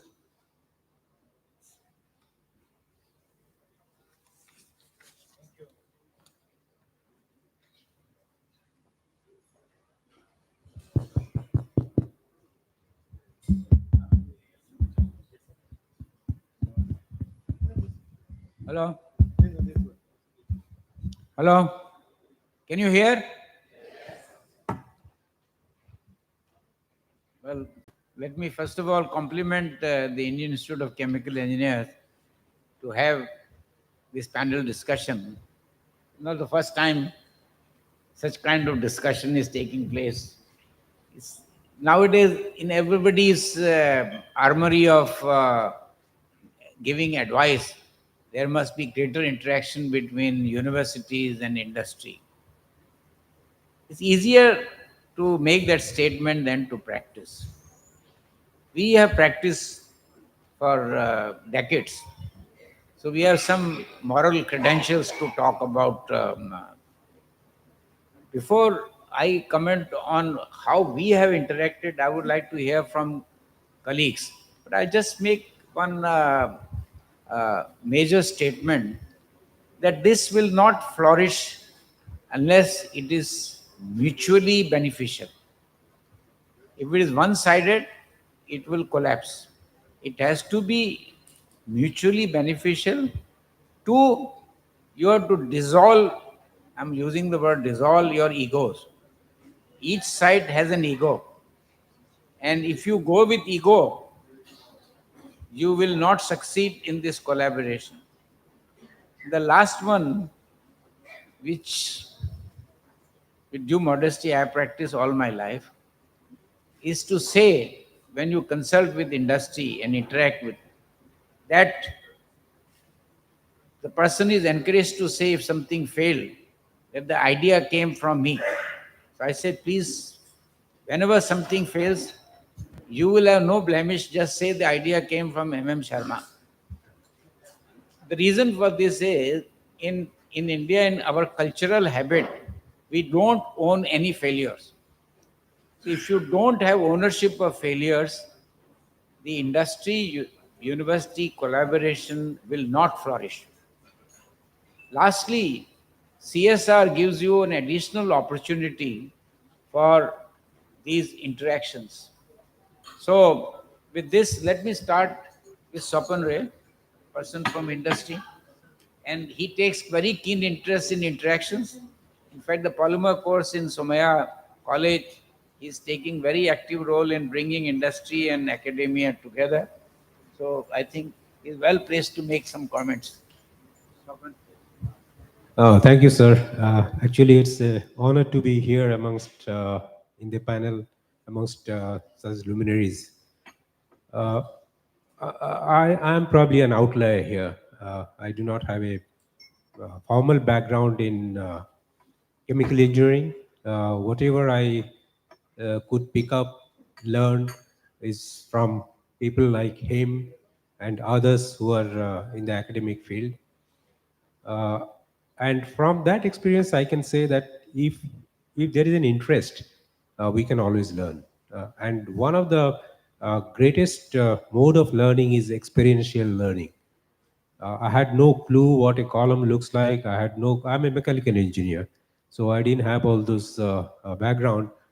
But whatever little I could pick up I could pick up from my interaction with brilliant academics, with my interaction with my colleagues who are in that space. And as Professor Sharma is telling us, I think it has helped me if I have been able to keep my ego aside. Otherwise, there is always a perception that, okay, he's an academic. What does he know about what is happening on the shop floor? I think that perception has to change in the industry space as well. So I'm really thankful for being, though an outlier, be part of this panel. And I would hand it over to Professor Sharma. Can I follow up on you? Yes. Thank In this institution, we would like to nurture this activity. Thank you, sir. I'm honored to be in this panel. I would like to mention that we just heard Professor M.M. Sharma that he was from UDC IT Mumbai, now it is ICT Mumbai, how he helped several industries, basically the Reliance Industries, who gave his contribution of 1 crore at that point of time. So there must be something behind that. So that research and innovation now, in today's scenario, every big industry has an R&D, and that R&D is being supported by basically some institution. So in case of say our Paharpur cooling towers or Vikram Solar, we have a full-fledged R&D section. But there are several faculty from several IITs and NITs who creates innovation or the product development. That will matter a lot. So I would like to give one example. One of our student in third year, he tried something. We were talking about single-use plastic, and he tried something with two of his friends in different discipline. And ultimately he developed a paper block and he presented across the country. He got the vice president's trophy. He presented in his paper in Vietnam, and now he had opened 4 factories and big orders. So he got from the Kerala state government a big funding. So now he is about 5 crore turnover in just last 2 years time. One factory is nearby Science City. So this is the beauty of R&D. So I think that IIChE is trying to create that synergy to create so many programs, short-term programs for the industry. Today we can see that a lot of stalls are being made, and how IIChE is connected with several industries. So this is not just for sponsorship. It is just for some sort of relationship. Like today's 2 MOUs yesterday and today was signed. It is the initiative how to create partnership between industry and academia. So I believe that chemical has a big role, particularly like ultra dilution. He was talking about nano. So ultra dilution recently during COVID, we imported Delta antigen, the Delta virus, and we presented a paper, and it has gone for patenting how to create the oral vaccine. So it is the ultra dilution model where we did the animal trial and human trial, and I hope that that will resolve a lot of problems. Like we can deal with the coronavirus and that liver cancer. We are also dealing with the liver cancer, and a lot of positive results has come out. So maybe next week some US agency approached us to give the live presentation. So we are going to do that. So chemical is there, though there is no substance in that ultra dilution, but there is something that we need to invent. And like Professor Sharma talked about material science, I believe that when we are launching, so 6 of our students are scientists and were involved in Chandrayaan 3. So how it will behave on the moon? So we need to understand the temperature, the space condition and other things. So we need to design the material where this chemical plays a big role when we are going for Aditya L1. So reaching to the target, the temperature and so many other things contribute a lot of factors. So research and development has to exist on institutional level, and that has to be collaborated with the industry, because industry cannot be focused totally. They are basically towards their own products, but institution can go for multifarious, multidisciplinary innovation. Now in today's world, now AI has to be integrated. Quantum computing, I believe, will play a big role to scale up the production and innovation in various substance. Thank you. Thank you, Mr. Agarwal. Professor Sinha heads an institution which is supported by industry. So it will be refreshing to hear from you how they are interacting with you or how you are interacting with them. Thank you, sir. Good morning, all of you. As chairman has said that there are a lot of industry promoted us. I'm director of Rajiv Gandhi Institute of Petroleum Technology. It has been established by Act of Parliament in 2007-8, but our real activity started when we had full-fledged building in 2016, so it is a quite new institution.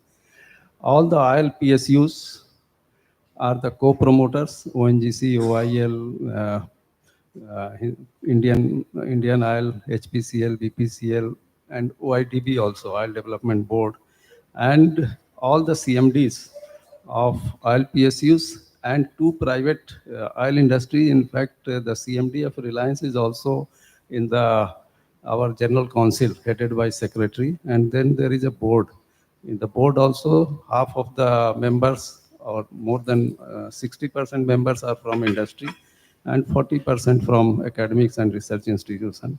So there is a good platform for us, and our mandate is to work around energy. Earlier, we used to focus on petroleum and upstream, downstream, but now the things have changed. So all energy, like renewable energy, is also in our domain, and our mandate is serve industry.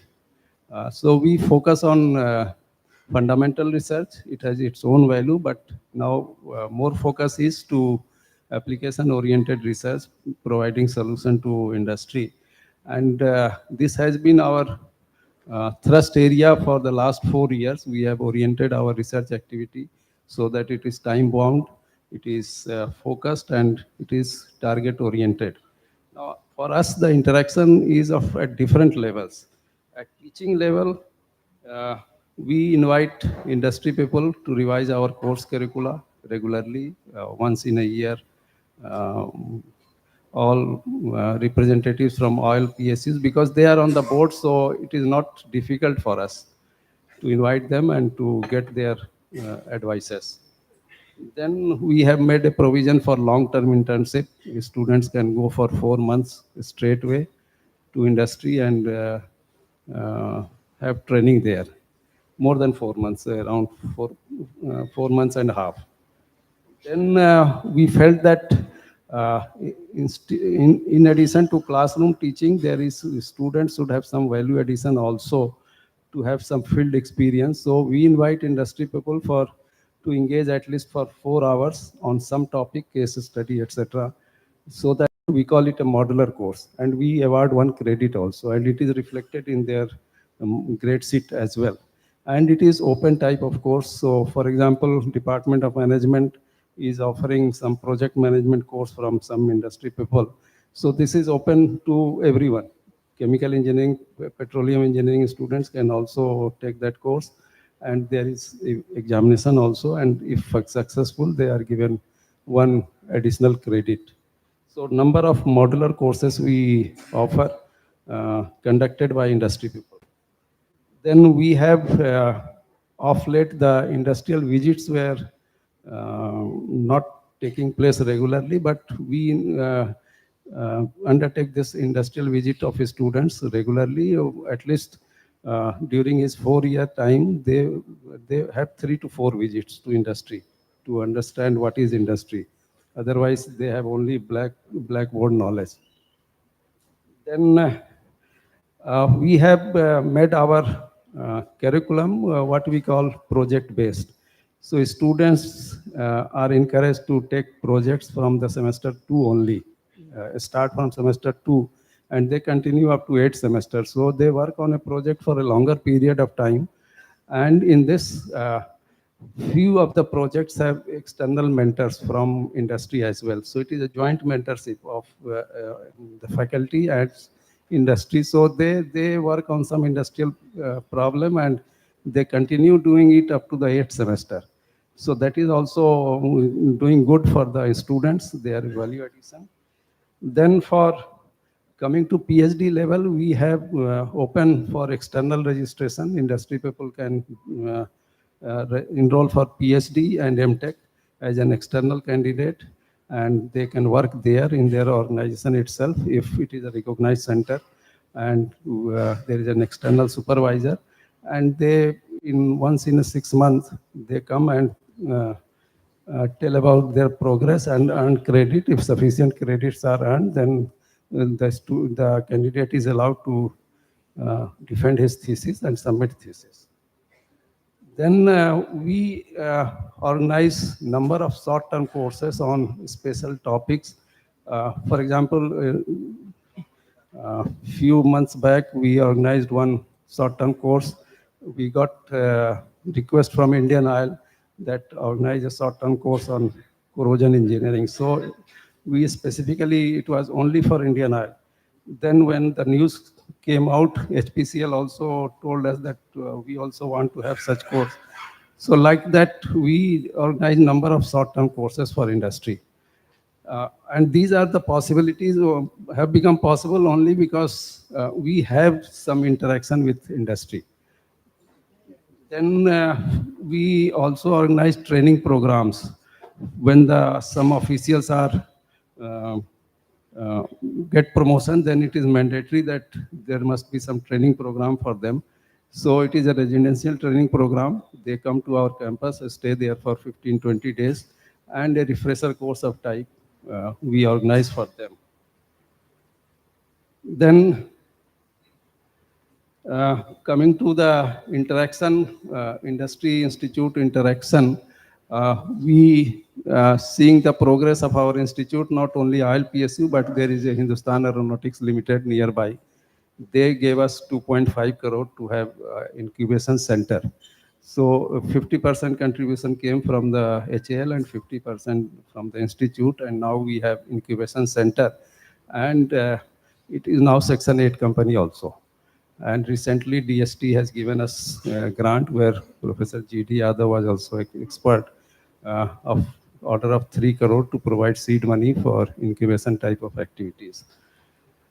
Now coming to few of my experiences, as sir has said that we have to leave aside our ego.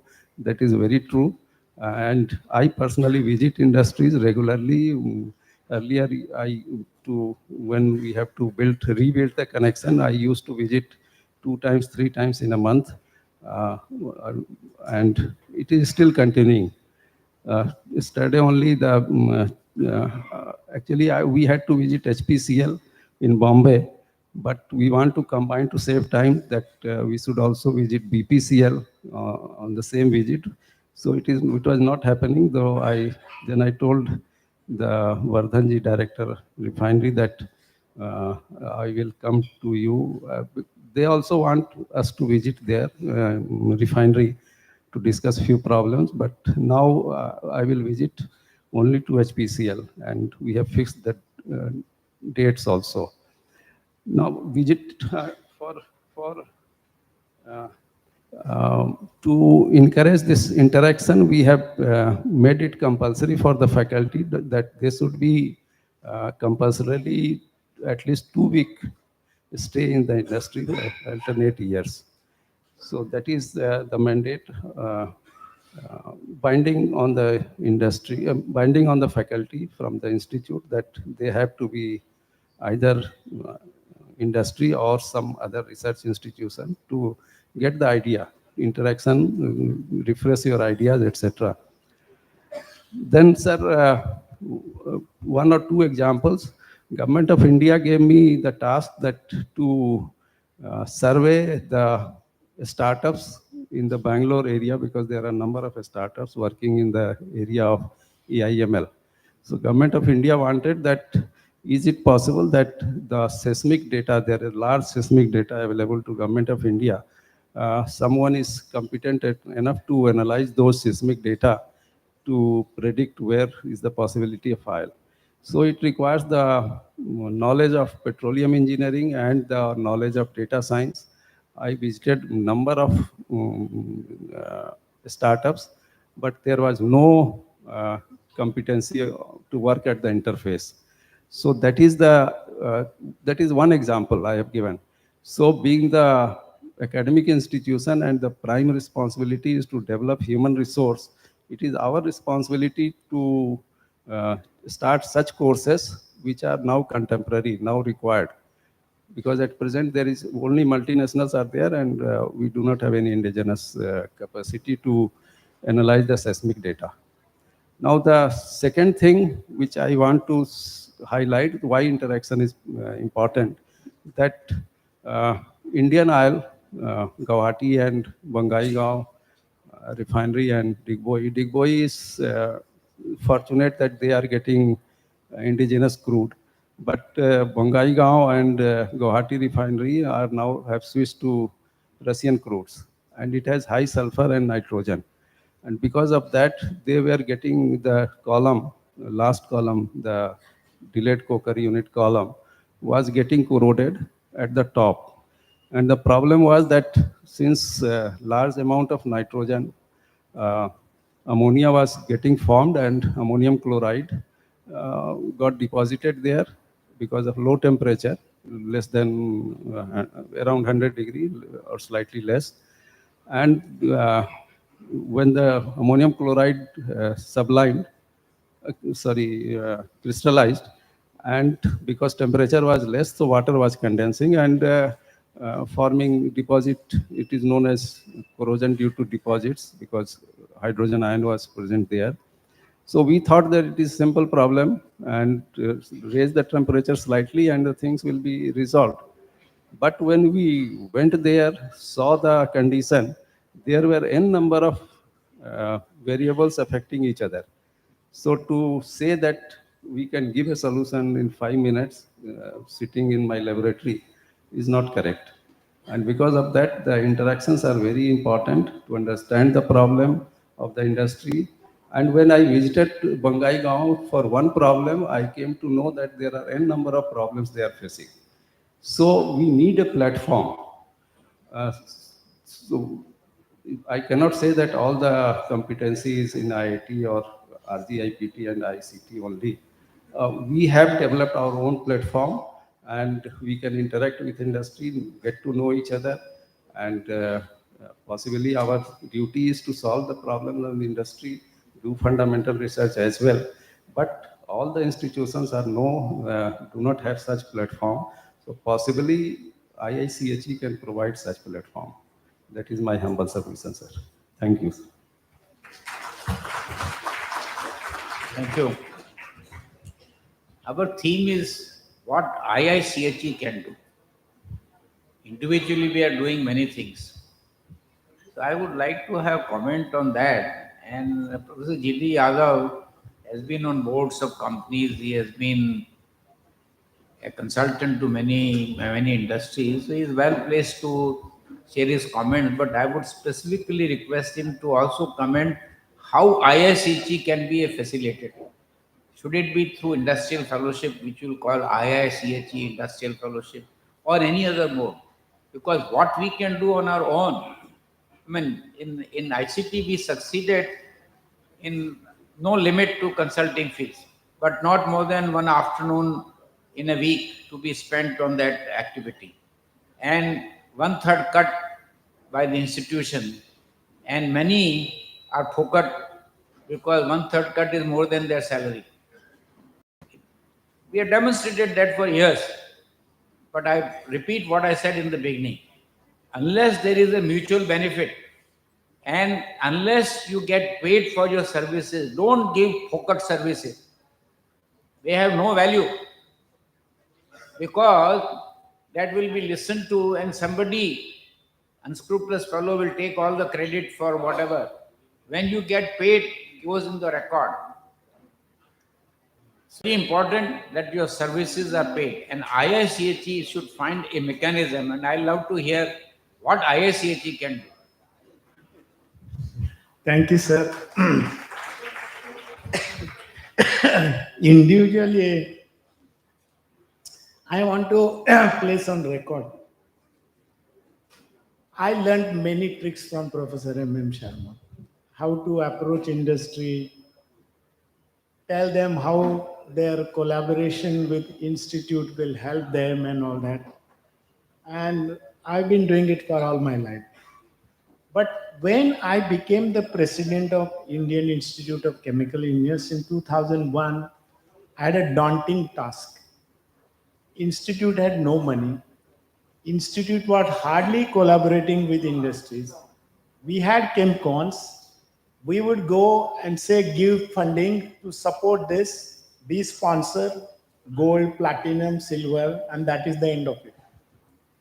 So to bring people closer to IICHE so that the students benefit, I can take that credit. I created all these awards which you saw now as a president. And I used to go to them and tell what IICHE can do and why they should be supporting IICHE. So you see all these ChemCon Distinguished Speaker Awards, you see Ambuja Cement Awards for the students. I said if the students are doing PhD in India, they should be rewarded. And no institute should have more than 3 of these. So this 10 fellowship, I met Narottam Saxena, who is of course distinguished alumnus of ICT, and he said, Narottam bhai, give this money every year, which is happening all the time. You know, or Nadir Godrej. I went to him, I said, Mr. Godrej, your father was a great chemical engineer. We should have this. So the interaction increased. So every year we give this BP Godrej, lifetime achievement award. So all these things, including A.V. Ramarao, best PhD thesis. Okay, 25,000 rupees. He has been given all along. In fact, Dinesh Patel used to give for master students also. But you know what has happened? That we are forgetting that institute has a role to bring to the fore all small institute, colleges. So the Lupin Award for professor, I said it should not be given to any IIT or ICT or anybody, but a teacher from a college. Because who is benefiting? All these IITs and everybody else is benefiting from students who have studied in small colleges. That is why that fellowship was created. And yesterday you must have seen some of it. In fact, I gave my own personal money when I became president. So to increase the interaction with the industry, as Professor Sharma said, it is a win-win situation. Unless they think there is something beneficial for them, they will not come forward. So one of the things which IIChE should do is start training programs. It is not just giving the associate membership is now defunctionalized because the MHRD de-recognized all those courses in 2012. Okay. And incidentally, I was a member of that committee to recommend reforms. That was submitted to the court, but nothing has happened till date. So what do? We have to place our students in the industry. So now NEB also said that students must have industrial training. So I had suggested this, and I practiced it when we started this Bhubaneswar campus. Indian Oil came to the rescue. This is the only campus which is fully supported by industry. Second campus in India after IIC Bangalore, which was Tata's gift. So we started this. So what I said, if the industry has to benefit, students must also be trained in industry. So we started trimester system. Semester system is hopeless. I'm telling you that. Semester system makes the students dull. You work only for 9 or 10 months and the student is enjoying. That's not good. So in trimester system, the student, every alternate term, the student goes to industry. It is 4 months. He gets paid for it. That means industry has to pay. And also the student comes back and the syllabus becomes vibrant. So IIChE, my personal belief, for NEP to be practicable, all chemical engineering programs should be trimester and not semester. And this is where IIChE should help the institutions to place the students in industry. In fact, I went a step ahead and I had suggested to Niti Aayog also. You know what I said? We should have this, so-called social, corporate social response, CSR. I said we have another scheme called SIR, SIR, Student Internship Responsibility. That means industries must provide some money. The students must be placed in industry. It is compulsory. Whosoever has some minimum, turnover, maybe 10 crore, whatever, they should go.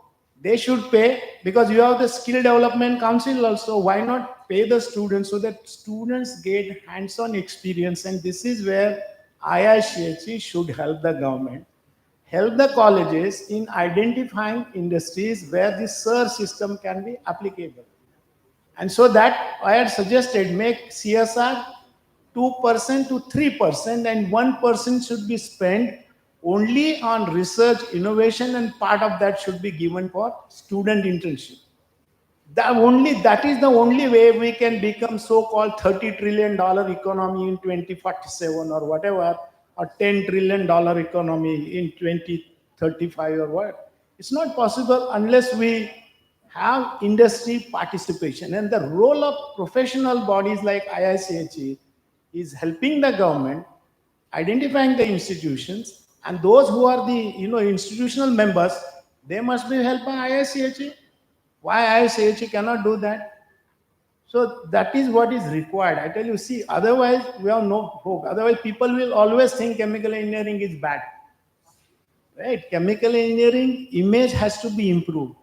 So, there was a time everybody used to go to chemical engineering. Now here is a time you have to tell people come to chemical engineering, right? Because they think, and I used to say this as a joke, if there is a Swayamvar today where the bride chooses the groom and there is a line, argument sake, you are all prospective grooms. The girl will never choose you because the girl thinks chemical engineers are dirty, right? But IT fellow or computer fellow will get the garland without realizing that that mobile phone will not exist without the contribution of, chemical engineering.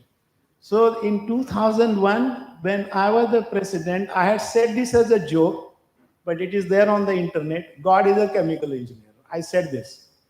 Why did I say that? Because chemical engineering is a versatile field. Macro, mega, you name any scale. Meso, everywhere chemical engineering can be applied. So IICHE's role is to promote chemical engineering, help students, and make sure that the students get good jobs. The problem here is that we project that IT guy gets a job with 1.5 crore and a chemical engineer gets job 2.5 lakh. So society also thinks that way. Society also think that, okay, these guys are not getting good jobs. So I think we have to do a lot of homework, and whatever awards have been created, but we have to go beyond that. It is just not awards, but helping institutions to have connections with industry, having industrial professorship like sabbaticals. Now it is possible. And in trimester system, it becomes easy. You can have persons from abroad also, because in USA, they don't get salary for more than 8 months. 4 months they have to earn on their own. So they can come here, serve, and go back. So that is what this is required. So trimester system is the only solution for this, unemployment and all. People don't like to give job to anybody who is not trained in industrial practice. So I think IICHE should focus on this. IICHE should help all the member institutions to make, apart from the training programs and whatever, you did it during this COVID period. So many online courses were organized, but this is one step in that direction. Thank you. In the lighter vein, since he referred to prospective bridegrooms, American Institute of Chemical Engineers many years ago had a survey, and they came to a conclusion that chemical engineers make good husbands. It was in the print. It is not hearsay. Mr. Lai, would you like to say something? Thank you, sir. Actually, my career span both in industry and academics. So I know the both world, and there is a huge gap. And you all know the gap. Industry people, really, I will tell you, industry people thinks that academic professors cannot solve the industry level complexity problems. This is the fact. Industry people thinks like that. And academic professors also think that industry people are robot. They work day and night, same thing. So they don't have any innovative mind. And they were a repetitive job. So there is a huge gap between the understanding of this. But let me tell you one thing, industry people has one resource they don't have. And academic people has that resource. That is time. You see any industry people, they have no time. They were firefighting all the problem day and night. On the other hand, the faculties has time. But the problem is what I can tell you, which I think is need of the hour, where IIChE can contribute. Last month there was a student hackathon Smart India Hackathon, where Government of India collect all the problems from different departments of government, different governments, and give all the data, all the detailed problem in the portal, and call all the students around in India that give a solution. Okay. I think IIChE can do that for chemical engineering problem. You know, we can find out, actually student has a very, you all know, they have a new way of thinking. They can give you a solution of the problem. We senior may not see it at all, okay, may not visualize it. So students are equipped with latest uh, IT technology, so they can give lot of problems, a lot of solutions of the emerging problems. So can we make a, this is just a suggestion, can we make a web platform where we can find out all the solvable small problems of industry? Industry can upload those, and then allow student to do this type of hackathon to give a solution of that problem.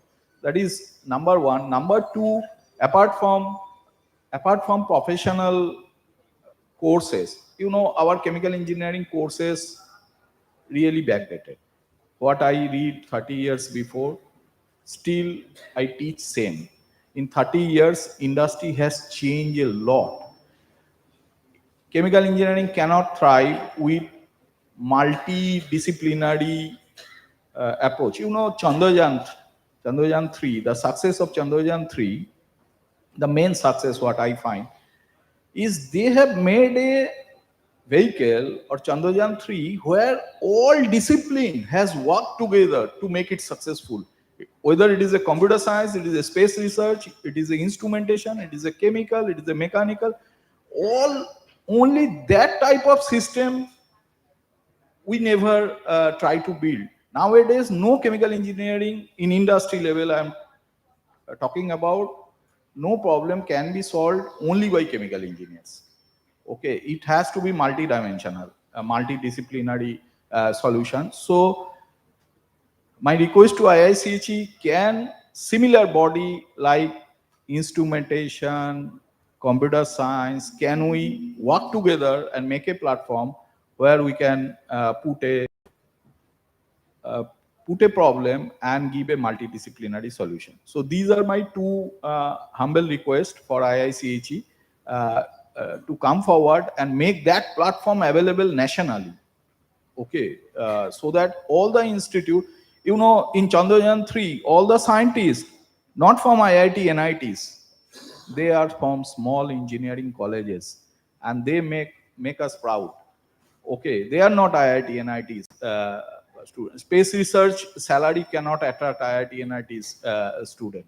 Okay, but they make the success which IIT, NIT cannot do. Okay, so can we make that platform? That's my only request to think of. Thank you. Good to hear from a person who had both the head. You know, I said something in the beginning, I want to repeat. Unless it is mutually beneficial and it is quantified, it will remain in sort of good words, you know. We'll have a gathering, you know, it's good to have interaction, but hard work is required. And I'll take you back. One vehicle is PhDs in industry, because real habitat of research is in industry. We do something different. We have this big advantage in academia of what I prefer to call spiritual freedom to pursue new ideas. We create new knowledge. That should always remain part of academia. Otherwise, we lose our shut, because our job, apart from teaching in research, we have to work in uncharted areas, not repetitive part. But please remember, in applied sciences, we have to have link with the application. Otherwise, it's like medical profession. If a person doesn't know how to do the surgery, if you know only theory of surgery, you can't perform surgery. So same thing can be applied to people in our profession. IIChE, one small step they can take right away, create industrial fellowship both the ways. That faculty member is placed with a decent honorarium, industry will agree. Similarly, an industry person is given fellowship apart from company retaining his salary and period of 3 to 6 months, both the sides. It is just as industry has come forward to institute so many awards, thanks to GD Yadav's strenuous efforts, this is feasible. But again, the proof of the pudding lies. I mean, Lahiri said something I can tell you. We have hands-on experience dealing with industry and solving acute problems, not individually. I'm talking a good number of, what is, if it is, you remember in academia, there is a serious ego problem. Also, hidden jealousy. I'm telling you from hard experience. So if one person is a prosperous consultant and others are left behind, they will keep on making snide remarks. So it has to be widespread. For somebody has to take initiative. One way we practice was, first we say that, look, for first 1 year or 2 years, we'll make you consultant by requesting the industry. Now, if you did not contribute, it is your bad luck. So the person is also put on pedestal. It's easy to persuade industry to accept a person as a consultant with a reasonable fees in the beginning. Like, for example, one of the most prosperous consultant, J.B. Joshi, he started his career by summer placement with a modest honorarium. Now, this is the way to approach. IIChE can be facilitated by the modus operandi I indicated. Academic people have to demonstrate their academic, they have to publish papers in learned journal. But it cannot remain there unless you show application. So we had a DNA that not only you should publish in best of the journals, make sure that that is applied in industry. I'll give you concrete example, not just hearsay. Let's say we started work at the PhD level with JB on gas-inducing impellers. Then look at the number of hydrogenators that exist in India, gas-inducing impellers, and how everybody has copied from whatever. That spread factor will be always there. If cation exchange resins were used as a catalyst in place of homogeneous catalyst, you publish paper in the best of journal, see that some decent level production level. G.D. Yadav did pioneering work before organic chemists did anything on phase transfer catalysis. And before he finished his PhD, it was industrially utilized. So it is all possible. Now, if you work, what I always say, real problems are far more challenging than fictitious problems. If you keep that in mind amongst academics, the real problems are far more challenging fundamentally also. Take the classic example when fluidized bed. Practice preceded theory. Fluidized bed reactors were put in Second War time. The two-phase theory came that you have above minimum fluidization velocity, gas goes in the form of bubbles, and those bubbles burst at the top, and how they make a difference to the operation of fluidized bed. The science, engineering science of fluidized bed reactor came. But those days are gone. Today, one of the expertise academics would have, which often is lacking in industry, is CFD. If there are faculty members who have expertise in CFD, they can do a lot of work with industry in CFD. And of course, everybody talks of AI. Again, there are people in industry. Mind you, AI first started with electrical engineering people. One of the when I gave my presentation, I'm telling you, the downstream processing problems are serious. The industry people have their own outlook. They think they know everything. I don't want to give some examples I encountered or some of my colleagues had encountered, but one, without naming, they thought they knew everything. about that production of that chemical. I won't name the chemical, I won't name the company. I happened to go. They thought, oh, is this damn academic fellow, what does he know about this? Next 2-3 hours, they were rubbing. They were in deep trouble because they didn't know what they were doing. I say, you don't seem to know exactly what is happening there. And I'll explain to you how it is done and how it can be improved. I don't want to talk about what I did or my colleagues did. The moral of the story is, in applied sciences, like in medicine, the best example I can give is medicine, that you can't do surgery only on theory. I remember a case of a very eminent scientist who did a lot of studies in Ayurveda and went to an Ayurveda Acharya with his booklet. So this Ayurveda Acharya told him that, have you practiced this? He says, this is all right to write the treatise. What about the practice of that? And the person was humbled. So it is very important for us to demonstrate our capabilities in the marketplace. It is requirement of applied sciences. It's not optional part. At the same time, you have to justify your academic shirt. That is, you have to publish papers, open up new frontiers. Repeat, we are spiritual freedom.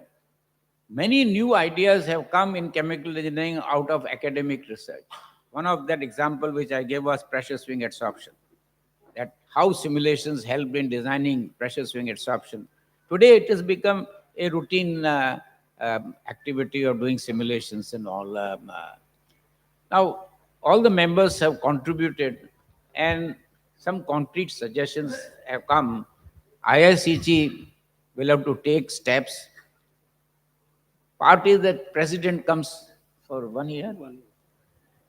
I think they forget about what happened. I was joking and telling that how these awards came in. Many people won't know the history of how awards were created in IIChE. I'll just take 2-3 minutes to tell you. You know, there was a famous award in AIChE, Colburn Award, and that was for below 35. So when I crossed 35, I wrote a letter to the then IIChE president.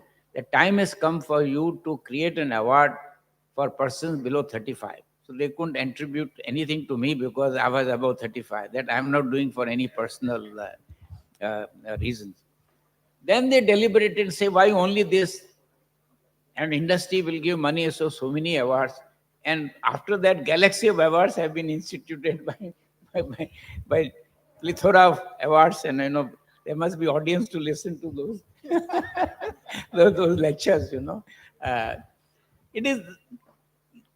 I think there is no option. It's not an optional subject of university industry interaction, but any amount of gibbering will not help. You have to practice it on either side. It requires convincing. And I repeat what I told you in the very beginning. Please give up ego on both sides. Ego kills this. And 2, ownership of failures. If you once tell the industry people that I will own the failure of this idea, 90% of the problem is solved. Because that person who is aspiring to go to the next level doesn't have any stigma of failure. And culturally in India, somehow one of the reasons why we don't innovate enough is that we have no culture of owning failure. If you look at individual families, we never own any failure. We'll give some excuse. Agar a fellow didn't get good marks, पिछले दिन बीमार था, कुछ something or other. Never own. Is our cultural habit. What can we do? It will take time, just like feudalism. Still feudalism is prevalent in India. So it has been a very interesting set of interactions. Some takeaways are there. It is for the IIChE to grab the opportunities and work on it. Ultimately, it will be reflected in actual results. There is no point in just having. I find number of seminars take place in India, come and people give eloquent speeches without having ever practiced university in that. We would tell them, please come. We are welcome to spend time with us and we'll explain to you how we interact. Not 1 year, 2 years, decades. It is a culture you have to bring in that you can deliver. If you cannot deliver, it will not work. Let me say that as a concluding. Unless academics are able to deliver, this university industry interaction will not flourish. Thank you, ladies and gentlemen.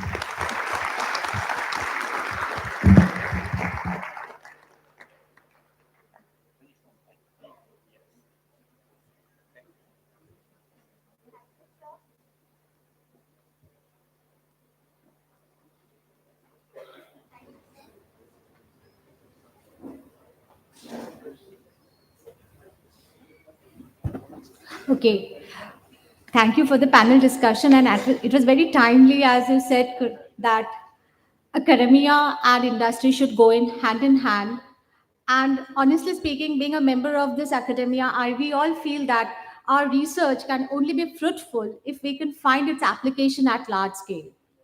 And for that, I think the IIChE, as here all the is distinguished professors over here has rightly discussed and said that IIChE can act as a link between the academia and the industry to nurture this symbiotic relationship. And we do need that. Both sides, we need the help of IIChE for acting as a facilitator. Now, sir, may I request Shri Swapan Kumar Roy to felicitate Shri Pradeep Agarwal, CEO, Kalyan Bharti Trust. Please, sirs. I have the privilege of honoring you. Thank you, sir.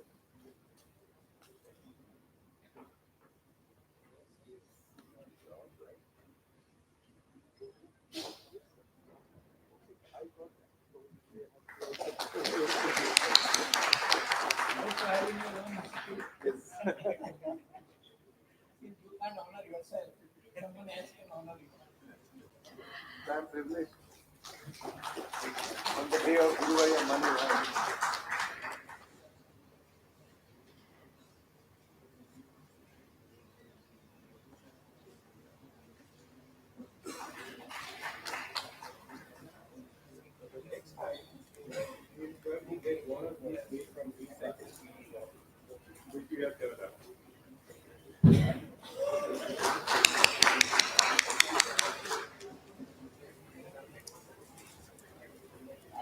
Thank you, sirs. Now, may I request Professor A.S.K.Sinha to please felicitate Dr. Sandeep Lahiri.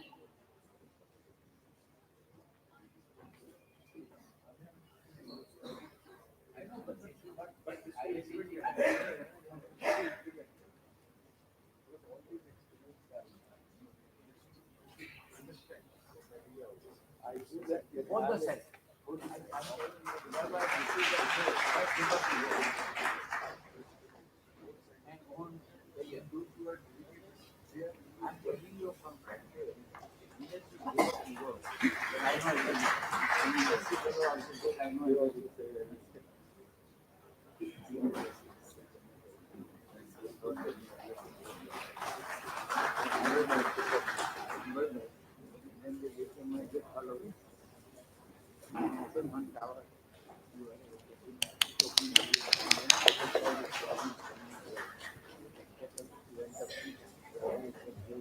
Thank you, sirs.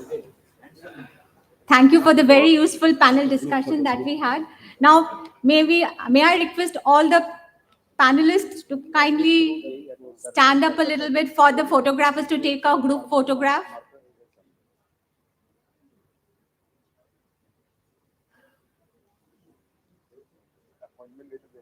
Professor of practice. इधर सामने दे side में red hot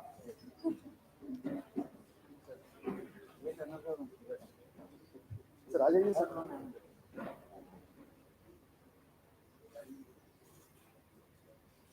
thank you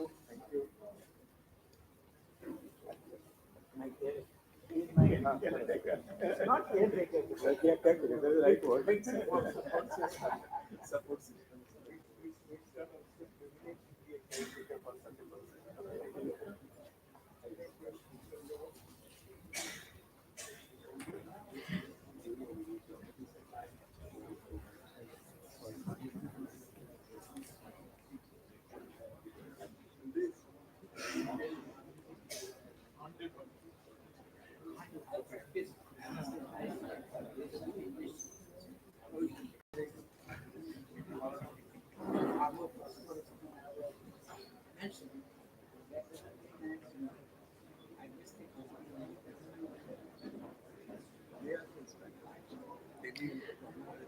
Okay.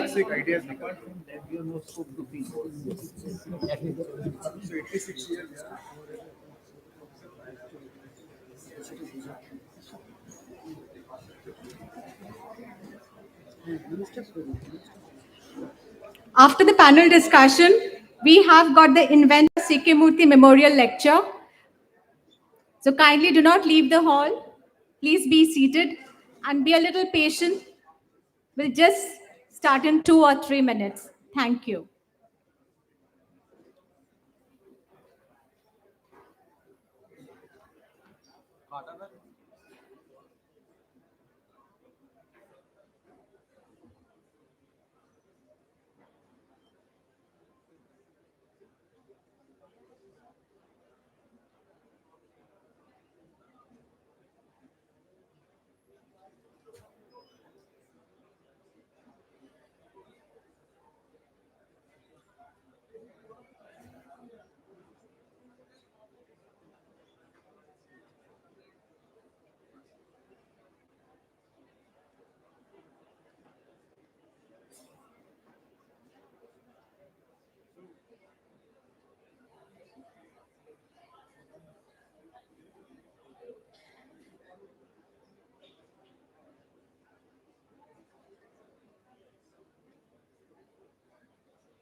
Hello once again.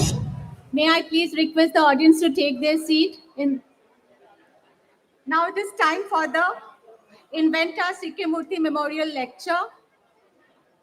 And for that, I would request the Organizing Committee President, Professor A.S.K.Sinha, and IIChE President, Professor Anil Saroha, to kindly come up to the dais.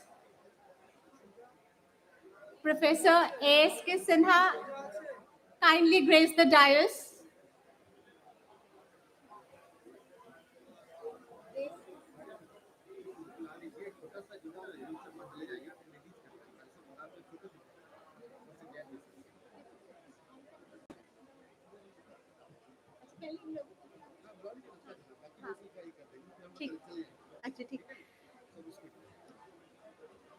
May I request Shri Prof Das, Managing Director and Chief Executive Officer, HMEL, to kindly grace the dais.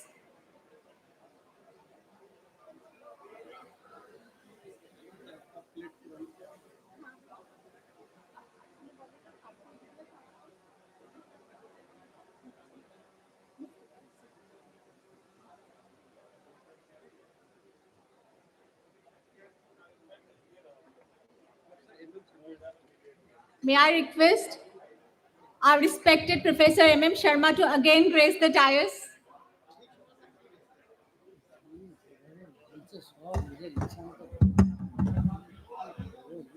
এই যে madam এইটা হচ্ছে সিকে মুক্তি citation এটা পড়ছে কিছু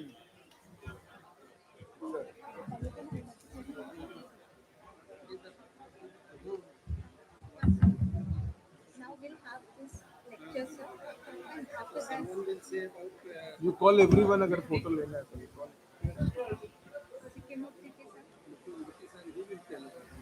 that will be said by Anil sir. After that, and then I will invite for the lecture. After that, a student will give his citation, we'll talk about it, and then he'll give the lecture. After that, we have to. Oh, ChemCon 24 release होगा There will be facilitation. अरे ये बोलते हैं ये कम देखा जाए As you wish. 24 release होगा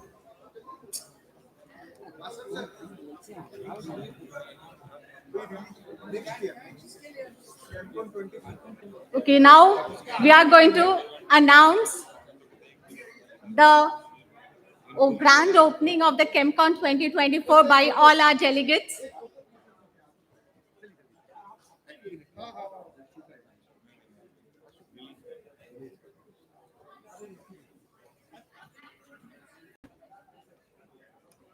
Yes, we have so many dignitaries on the stage. It's going to be a grand opening introduction for ChemCon 2024.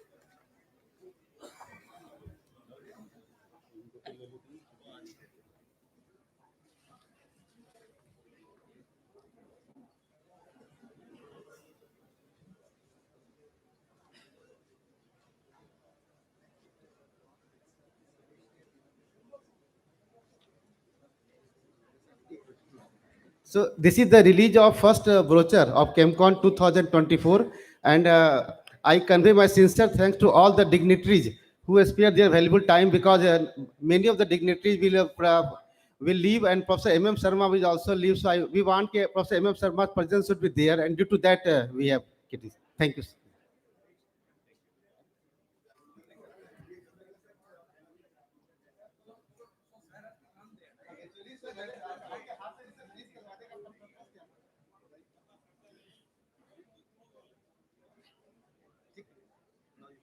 Okay. So all our best wishes to ChemCon 2024. And after that, we are proceeding with the Following program, Inventor C.K. Murthy Memorial Lecture. I would like to request IICHE President Anil Saroha ji to kindly introduce C.K. Murthy to all of us. Please, sir.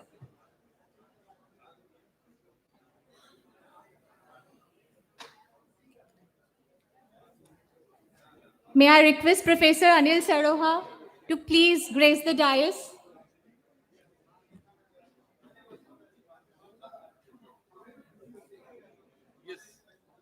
Yes, sir. Yeah, you have to introduce Professor C.K.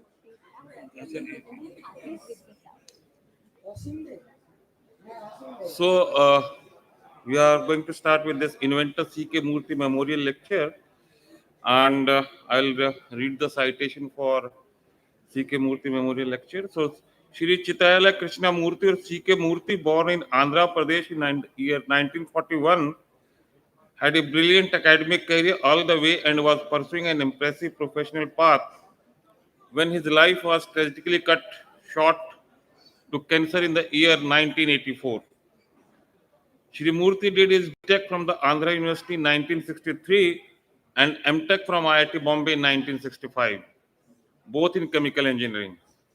Later, he did his MS in mechanical engineering at the University of Calgary, Canada, all with high distinctions. Shri Murthy's professional career spanned a period of around 17 years, during which he left deep imprints in the field of design, development, and erection of chemical plant equipment while working with renowned organizations such as Lummus, Kellogg, Lure Canada, SNC Group, etc. Back home, Shri Murthy is also fondly remembered for his philanthropic work, such as founding a college, a primary health center, and building a temple at his native place, Madhavaram in Andhra Pradesh. Thank you. Thank you, sir. Now I would like to invite Pranil, our student, to formally introduce Sri Prof Das to all of us. Pranil, please. A very good afternoon to one and all present here. We are extremely honored to have with us Sri Prof Das, who is a technocrat of the highest order, who is adept at the highest office of HMEL as its present managing director and technical chief executive officer, and who was proficient in the past as a joint secretary of the Union Ministry of Petroleum and Natural Gas, Government of India. A B.Tech from the Indian Institute of Technology, Kharagpur, and Master of Business Administration from Southern Cross University, Australia, Sri Das has 25 years of wide-ranging experience in administration and management. At the helm of HMEL since 2008, which is a public-private partnership venture between Hindustan Petroleum Corporation Ltd and Mittal Energy Investments Private Ltd, MEIL, Singapore, Sri Das was instrumental in implementing the Guru Gobind Singh Refinery project. During his tenure as a joint secretary in the Ministry of Petroleum and Natural Gas from 2003 to March 2008, Sri Das was responsible for transforming the domestic refining sector by enhancing refining capacities, upgrading refinery operations, improving safety aspects, and introducing new technologies. During this period, he also implemented the auto fuel policy and initiated strategic storage of crude oil. In admiration of his dynamic leadership in the refining sector and in appreciation of his wide-ranging expertise in the realm of administration and management, Indian Institute of Chemical Engineers is honored to invite Sri Prof Das for delivering the Inventor C.K. Murthy Memorial Lecture on occasion of ChemCon 2023. I invite Sir to please start his deliberation, and we give him a huge round of applause.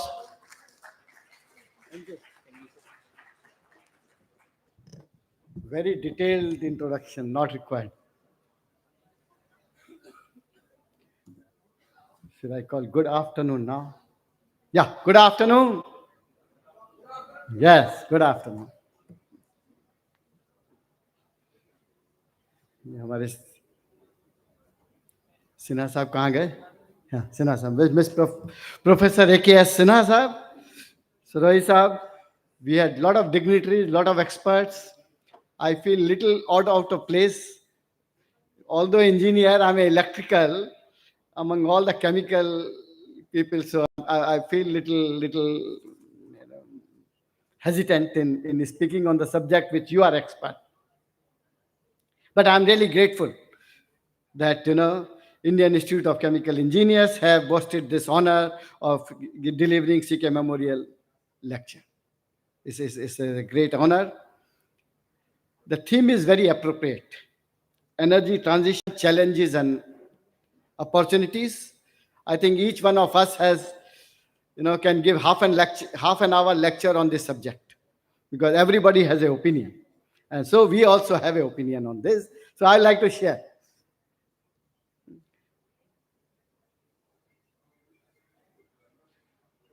When we think of energy, first thing comes, energy security. The second thing comes in the mind is equitable access to energy, and third thing is environment and climate. Okay. So let me go back. At one time there was a lot of talk about globalization. There was a lot of talk about getting energy from different places, but Ukraine war really changed the scene. Think of Ukraine war before and after. Europe was so much dependent on Russia and so much of dependent on gas. Suddenly things changed. All the energy security which they had is all gone. The dependence on gas was too heavy for transition. After that, all countries have started thinking reverse. Previously, globalization was the theme. Now the theme is deglobalization. Everyone on his own. You think of USA, IRA, what is that called? Interest Reduction Act. It sounds very difficult, but it is basically to give subsidy to the local manufacturers. Huge, $360 billion subsidy. Europe is leader in globalization, and they had that carbon border adjustment mechanism. Sounds great. It means that you can't import to European Union. We talk about now, come back to India. Come back to India, how much energy do we consume? We think of transition, if you know where exactly our primary energy comes from. 860 million ton of oil equivalent is the total energy being used in the country every year. 860 million ton of oil equivalent. 50% come from coal, 25% comes from oil, 6% from gas, 7% from gas, 1% nuclear, 5% hydrogen, and only 5% from solar and wind. That's what we consume today. We have 700 gigawatt of solar capacity and 40 gigawatt of wind capacity. Put all them together, in million ton of oil equivalent, it will be 40 million. 860 is total country's last year requirement. Solar and wind, 40. Nuclear, 1.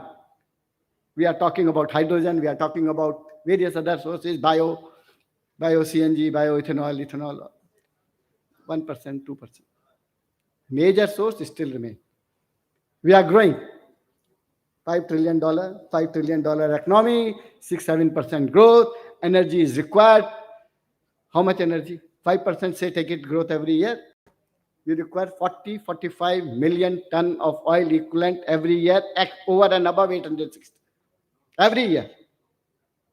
And it's going to grow. From where it will come?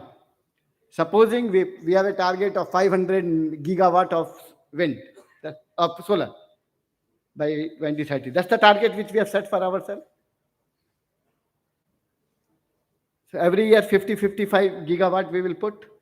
That will only add to only 25 to 30 million ton of oil equivalent. With the ambitious target, we are not able to even meet the incremental demand. तो यहाँ बात कर रहे थे यादव साहब कह रहे थे कि chemical engineer we feel little shy because we are not IT. ये हम लोग कहीं जाने वाले नहीं हैं. Oil and gas and this chemistry will remain for years together. People cannot live without us. So इतना भी दुख होने की कोई बात नहीं है that IT is taking over. No, they cannot. We are going to be there and we are going to be there for long, long time to come. तो अब हम करें क्या? So now our job is not to get into the the transition phase. It's going to come. It's going to come. But it's going to taking long time. We have to do what we have. We cannot live without coal. We cannot live without oil. We cannot live without gas. They are going to be there for years together. Whatever we do, even if you double the renewable energy, they are going to be there. India. Outside India, I mean, I'm not directly involved now. So that's the story. All forms of energy are going to be there for a long time to come. So that's, we should work on transition. We should we should work for green hydrogen, green ammonia. We are in our industry, we are also working, but that's okay. Don't leave the main job. Okay, coming to equitable, the good part in this country, which we don't realize. Have you ever realized that, so easy to get petrol and diesel, you use so many pumps? Anywhere from Kashmir to Kanyakumari, from anywhere, in very easily you can get petrol and diesel. You don't have to go far away. It's the strength in this country that we have such a beautiful distribution system of petroleum products. LPG has come to your house, every house. We don't realize that, such a vast distributive network has been created by the country. Now we are going for CNG, we are going for PNG, each household will have. Each household is going to have electricity. हम तो confused हो गए कि LPG use करें, CNG use करें या वो electricity use करें खाना बनाने में. But this is a choice which has been created, and you have an option. Whichever is cheaper, you use it. Every house will have electricity, every house will have CNG, every house will have LPG. You can use it for heating, you can use it for many purposes. So that's the beautiful network. The only difficulty we are having is the pricing. And they are very volatile. I don't know whether you forgot that, one day in COVID time, the crude oil was sold below zero. People have to pay for that particular cargo to get rid of the cargo. From there, it was $20. Now 80 seems to be normal. $80 per barrel seems to be normal. This is not normal. This is very abnormal. We are paying. Why should we pay for that? $80. This is not normal. So that's the one we have to work on, that how to really reduce the cost of this energy. And jointly we can do many things. But the strength is that we have a good distribution network of energy in the country. I'll come to the third part and then I'll give you a more opinion. The third is about the climate environment. Lot of talk about this, but I am really very happy to see that, the Mr. Narendra Modi, I will quote and I'll elaborate on that. He COP 28. I quote, the role of all the countries of the global south, including India, has been very less in climate change. But the ill effect of climate change are much greater on them. Despite lack of resources, these countries are committed to climate action. He further added, climate finance and technology are essential to meet the aspiration of global south.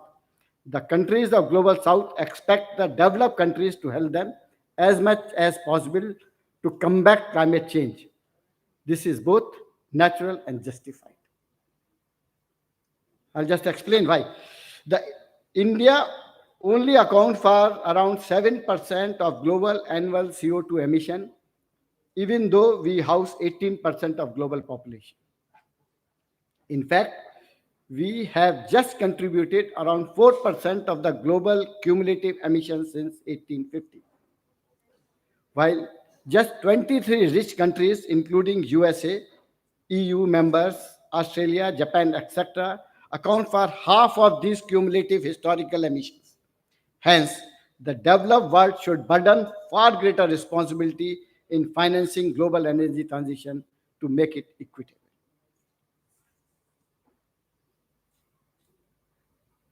They pollute, we pay. Why should we? They should pay. Ours is a developing country.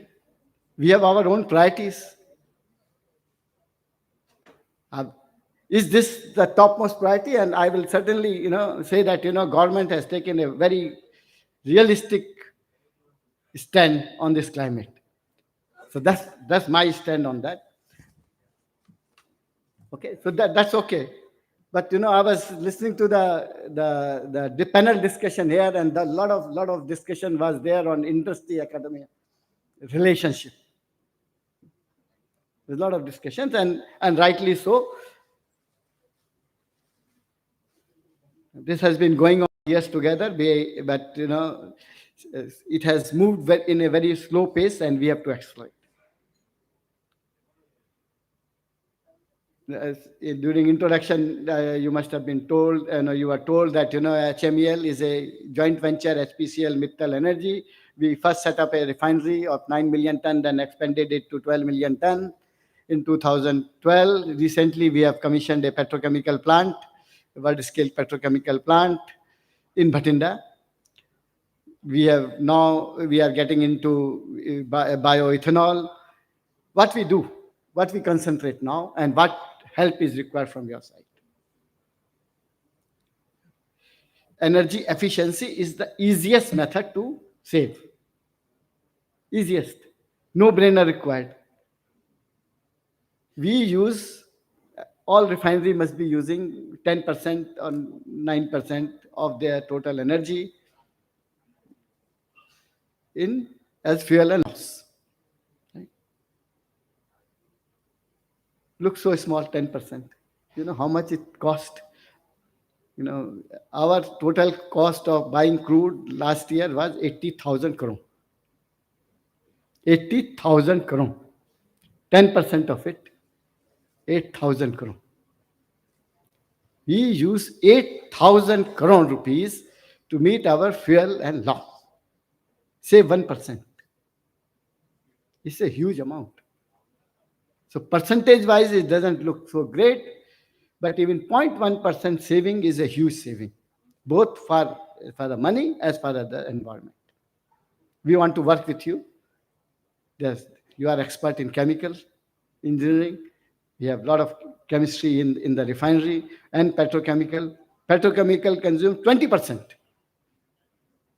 Refinery consumes 10% and petrochemical consumes 20 to 25%. Still, a lot of scope. Let's work together. Huge money, 8,000, 10,000 crore rupees we are spending. The second thing which we are working on is digitization. There was a reference to that. There is a lot of money in this. There is a lot of money in this. We have done, there are many units you must be knowing more than me about FCC or Delayed Coker unit. We implemented advanced analytics, also the robotic process automation. Huge money, 200 crore rupees per year saving.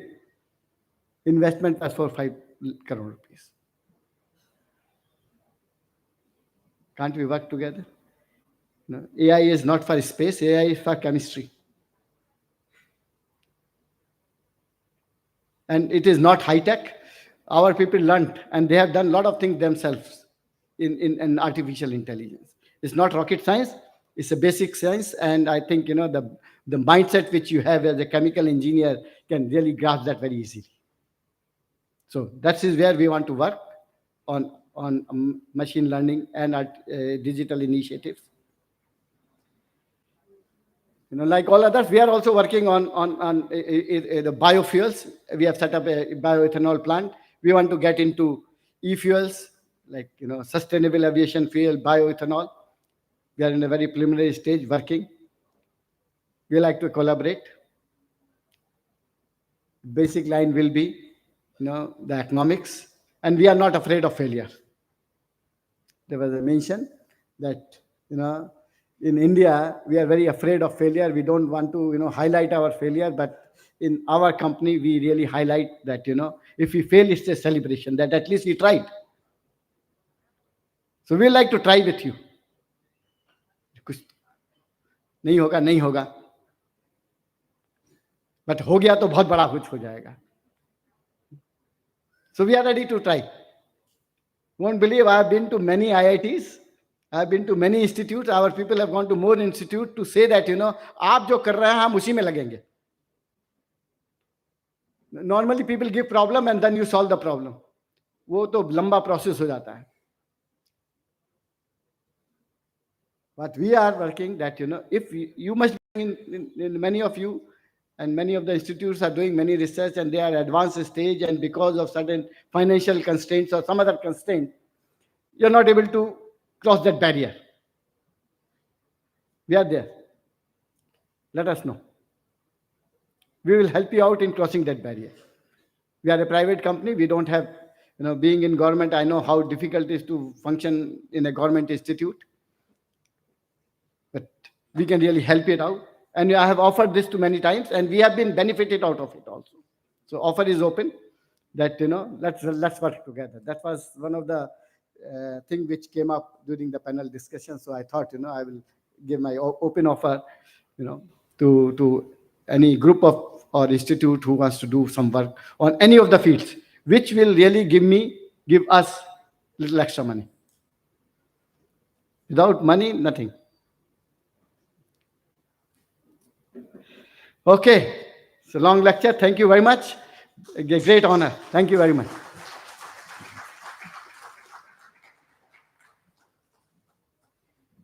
Thank you, sir. Now, may I request Professor A.S.K.Sinha and Professor Anil Saroha to kindly come up onto the stage and felicitate Shri Prof. Das.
It's an honor to give this small token to Indian Institute of Chemical Engineers.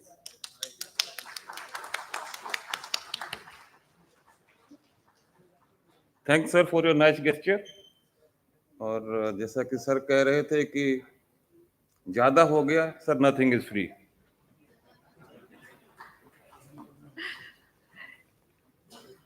Thank you, sir, for your grand gesture.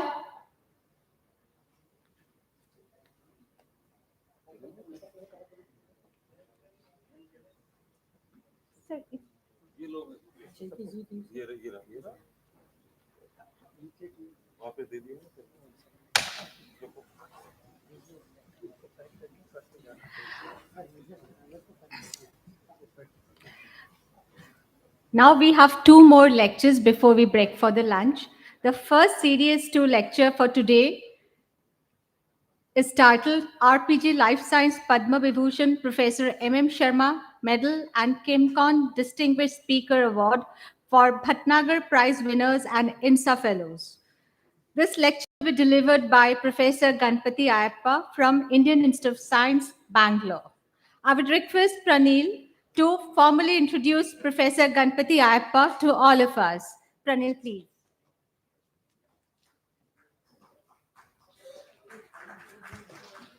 I would request Professor Ganpati Ayappa to please occupy the chair in the dais.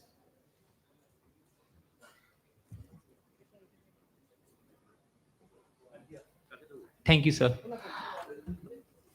So, Professor Ayappa, who is with us today, obtained his bachelor's degree in chemical engineering from the Mangalore University in 1984, and subsequently an MS and PhD in chemical engineering with a minor in mathematics from the Department of Chemical Engineering and Material Science at University of Minnesota in 1992. Professor Ayappa has held visiting positions at the University of North Carolina, the James Franck Institute at the University of Chicago, and Department of Materials at ETH Zurich. He is a fellow of the Indian National Academy of Engineers and the National Science Academy.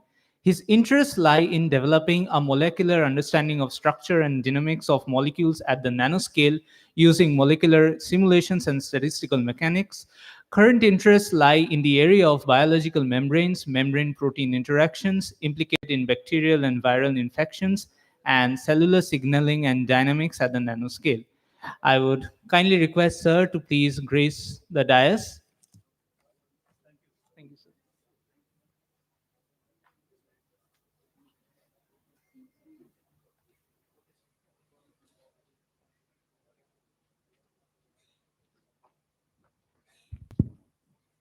Okay, thank you for that kind introduction. Can you all hear me?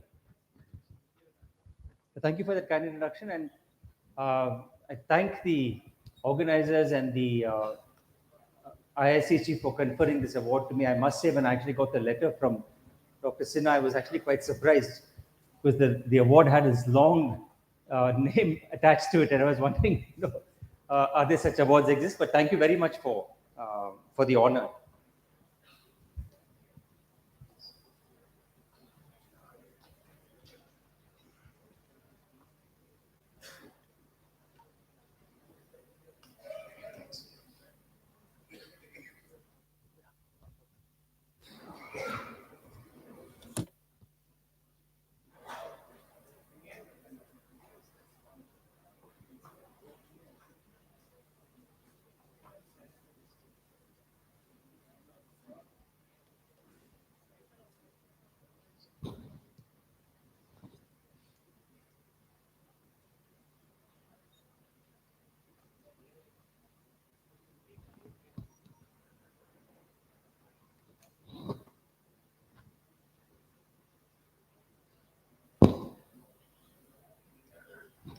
Okay, come on.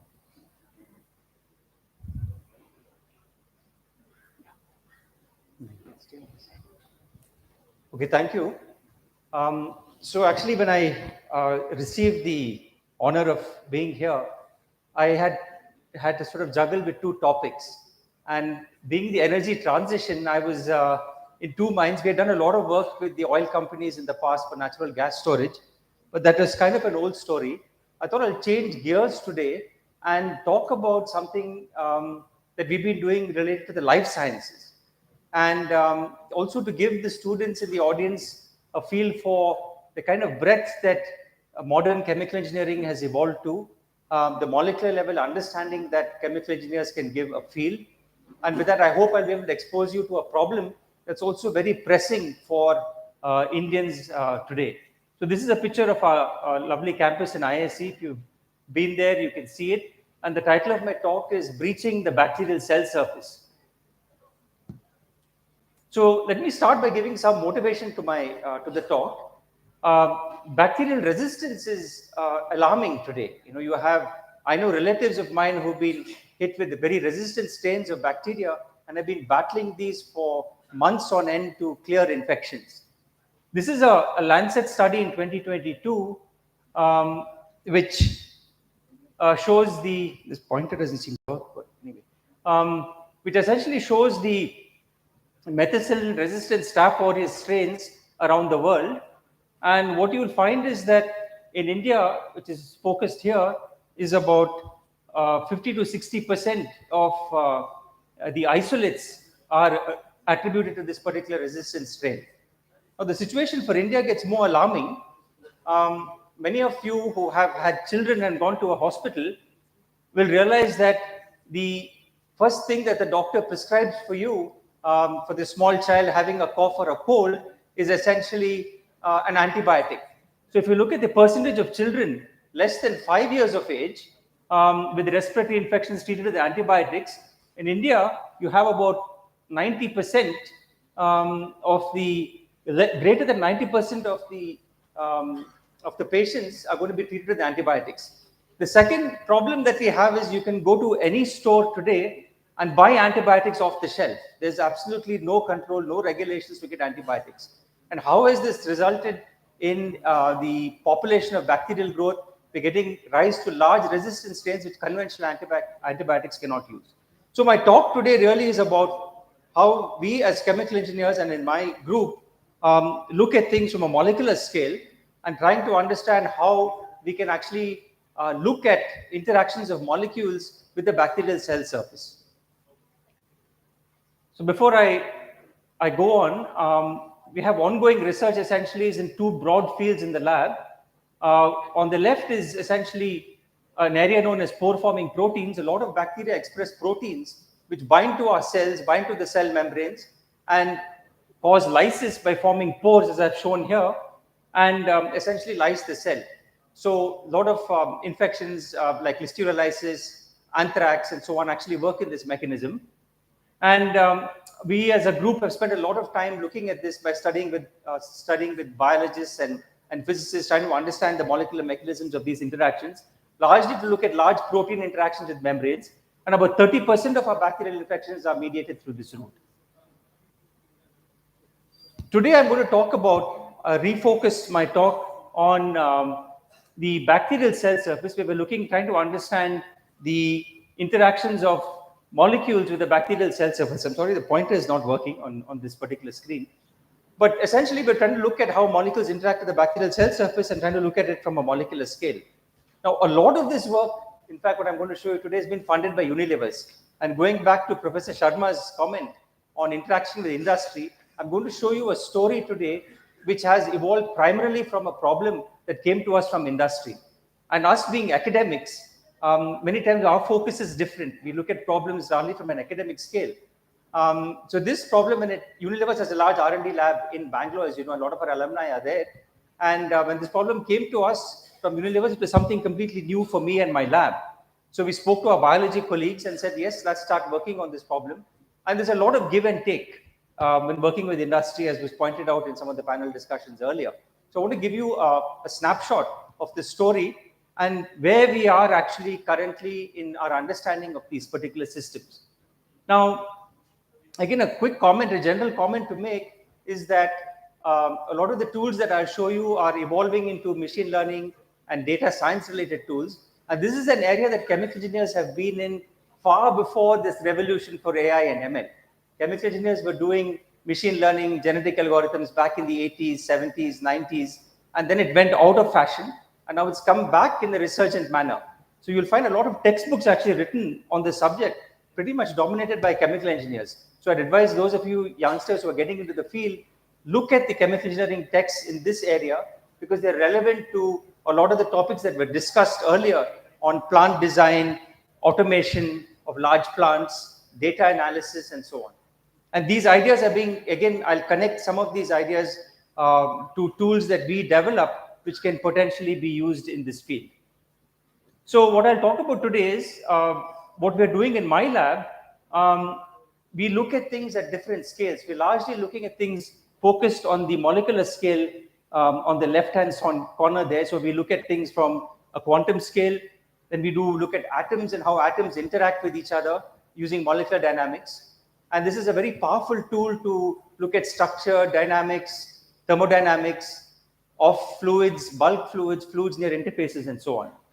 And then, of course, when you look at molecules, you have to treat all the atoms discretely, but we also have ways of simplifying things and lumping atoms into what are called as beads, and those give rise to mesoscale models. And at the continuum level, we are used to looking at continuum transport equations, which chemical engineers are very good at. And one of the challenges is how do we link these scales and develop properties at the molecular scale and input them into the macroscopic scale. You're seeing this happen a lot in catalysis. My colleague will talk about that possibly tomorrow. You're seeing a lot of this happen in problems like adsorption, as Professor Sharma mentioned. So there's a bigger connect today because the calculations done at the left-hand corner are getting more powerful with the modern computers that we have. So the other aspect that I want to mention is that we have, I'll go to this side. We have essentially on the left-hand side experiments today which are very, very powerful. You can actually watch single molecules move on a surface using what are known as super resolution techniques. So you could probably look at a polymer move in a zeolite cavity. You can look at molecules move on membranes. You can measure the dynamics. So the tools have become extremely powerful. And you can start to look at single molecules and try to understand how molecules behave. And I have two colleagues of mine, Joydeep Basu and Professor Rahul Roy, who's in chemical engineering with me, who've been collaborating with to look at a lot of these systems at the molecular scale and connect them with the molecular dynamic simulations, where we are essentially looking at microsecond, hundreds of nanosecond scale dynamics. So let me quickly sort of run you through the bacterial cell envelope to give you a feel of the complexity of the system we are dealing with. So essentially on the left-hand side, you have three large layers. One is the outer membrane, and then you have the central peptidoglycan, and then the inner membrane. So what I want to show you is how we've developed molecular models to understand each of these three different layers and study the systems at these different scales. So if you look at the inner membrane, let me just run you through this. It actually consists of lipids, and the lipids are amphiphilic molecules with a hydrophobic tail and a hydrophilic head for the most part, but they can also have a different charge, negatively charged, neutral charge, and so on and so forth. But this is the kind of chains that you have in the bacterial cell surface. And you'll notice all of them are C18. They all have a uniform chain length, and this helps them pack well. Those of you who have studied surfactants will know that the surfactants all are of the same chain length. They pack extremely well to form the inner membrane, which is actually a considerable barrier for molecules to get through. So if you're designing an antibiotic or an antimicrobial molecule, then you have to actually understand the barrier properties of the inner membrane extremely well. Now what you have is the next part of it which I look at is the outer membrane, and the outer membrane is much more complex. It has this large brush-like structure which essentially looks like a polymer brush. So those of you who work with polymers will know these brushes are essentially large molecules which sort of span outward on a surface in some parallel configuration. So these sugars are complex, and again these form a large barrier for any molecules to go through. So the idea is that if you want to start designing molecules computationally or even in the lab, you need to understand the interactions of these molecules with these different surfaces and structures.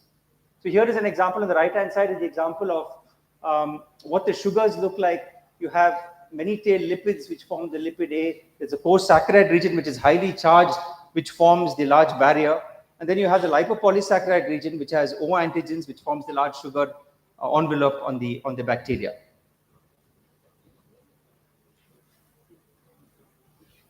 Now, this is a very recent atomic force microscopy image. Again, trying to give you a feel for what you can actually see at the molecular scale. This is a bacterial cell surface. Recent papers that have come out in the last 2 to 3 years have shown that the cell surface is filled with these porins or pores, which are nanometer-sized pores, which we knew they always are present in the bacterial cell surface. They regulate transport of ions and nutrients to the pores. But this is a terrific image which shows you that it's replete with these pores. This again are nanopore systems which are on the bacterial cell surface. So if one wants to understand the systems well, one is to start looking at this aspect of the membrane as well. We are working on that, but today I won't talk too much to you about that. So the first part, what I want to talk about is how we've looked at a small molecule which is of interest to Unilevers, known as thymol, which is a naturally occurring antimicrobial molecule, and see how this molecule transports through the membrane. And the idea for us is that we look at what are the barriers for transport. So we look at the free energy of translocation of these molecules and see where the barriers are present. And this work is done in collaboration with my colleague Joydeep Basu in physics department and his postdoc Shri Vidya, who does the experiments. And I have two postdocs, Rakesh Vaiwala and Pradyum Sharma, who's a recent PhD student, who's in Eli Lilly at the moment, who's been working on this problem with us. So let me sort of walk you through this journey here and give you some of the key results that we have. So this is the complex bacterial membrane. This is a molecular model. So we build these models using molecular dynamics. Essentially, you build these molecules up, you look at the interactions between the molecules, you put solvent into the systems, you run these simulations for a few microseconds. In the early days, we could run these just for a few hundreds of nanoseconds. Today, with the computational resources we have, one can access a few microsecond simulations, but it takes several months to actually accomplish that. So if you look at interaction of these molecules through these different layers, we use a technique known as umbrella sampling to get the free energy. And the free energy that, let me walk you through this here. You look at the barriers of the molecule entering this, the extracellular region, and then you have a small rise in the barrier. That's a favorable region. Now it goes up. There's a strong barrier in the co-saccharide region. And then once it comes into the lipid region, again, you have a favorable region for it to be in. And then it exits on this side. So the bottom part is largely phospholipids. So the molecule can climb out, get into the phospholipid region in the membrane, and then exit. So you can also get rates for this process, which is a little more difficult from applying statistical mechanics principles. But then broadly, the idea is that you would get this kind of features for the different membranes for different molecules that you look at. So it will tell you where the barriers are. Now, the next question you can ask is, how do we understand this experimentally? So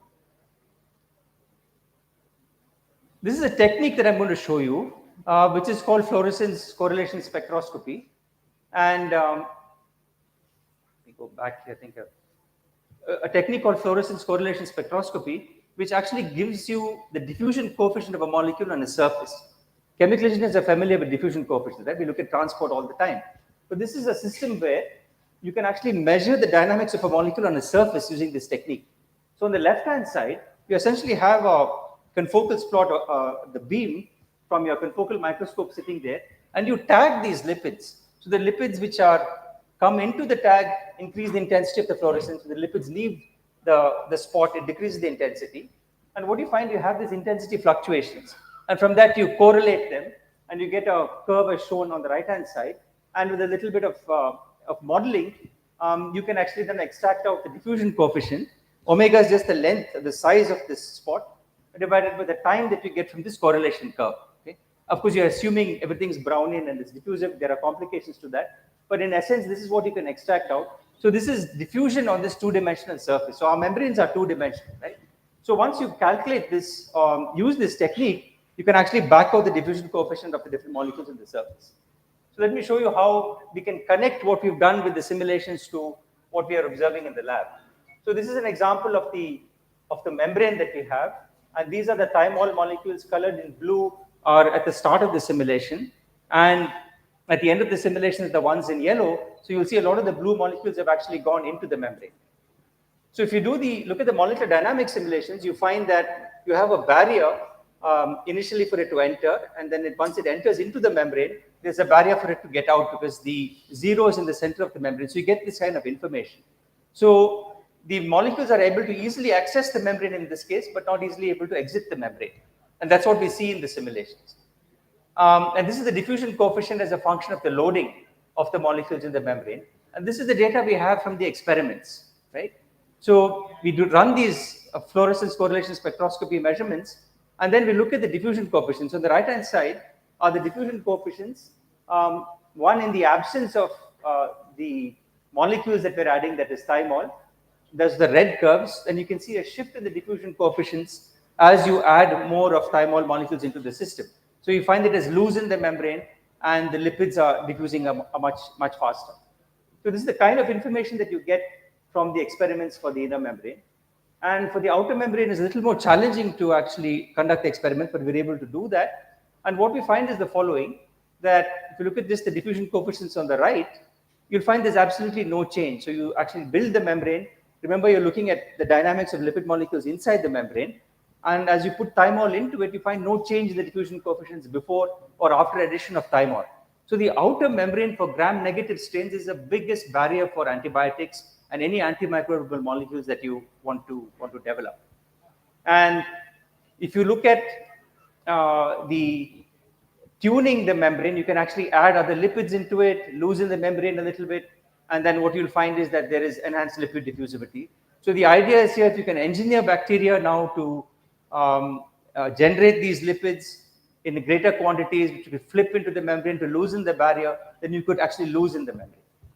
So this is the kind of information that you get from the simulations and from the experiments. Then the whole idea is that you can start to use these tools to develop new molecules, look at the barriers inside these systems, and hopefully be able to come up with better antimicrobials. So the second part, what I want to show you is the interaction of molecules with the cell wall. The bacteria essentially contain what is known as the cell wall, which is the central layer in between known as peptidoglycan. And in gram-positive bacteria, we do not have the outer layer. It is largely the peptidoglycan cell wall which offers the main barrier.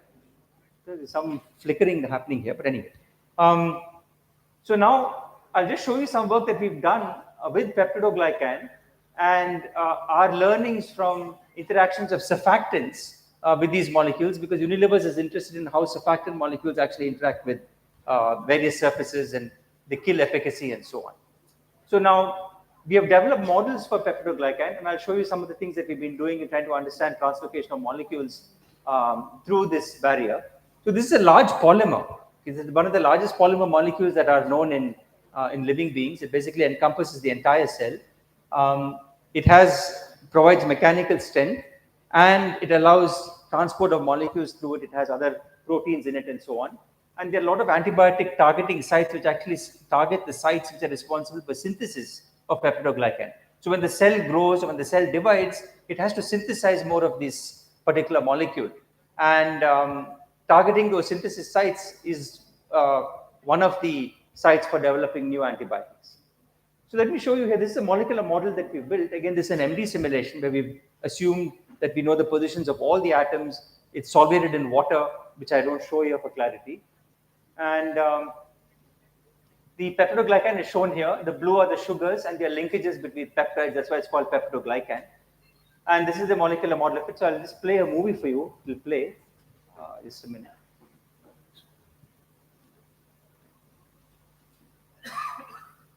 Yeah. So this is a molecular dynamic simulation run for about a microsecond. So we can actually visualize all the molecules, see how the molecules move, and you can look at how the molecules actually interact with each other.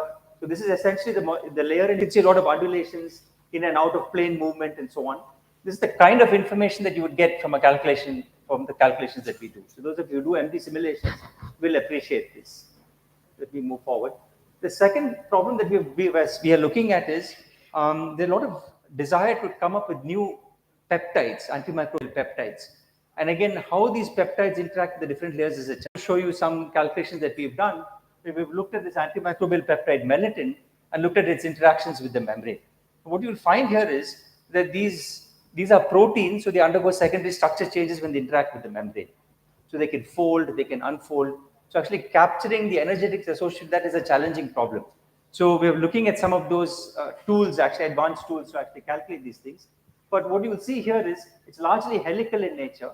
And what you'll see on the right-hand side, if you watch the movie, you'll find at the beginning we've kept all these molecules away from the surface. And as the movie progresses, you'll find these want to bind. So this is an example of a gram-negative peptidoglycan, where the attraction to these molecules is very strong. The molecules are positively charged. So if I play this, if you watch this, you'll find that the molecule is helical, But you'll find some molecules where the helix is being lost. Sorry, it's not.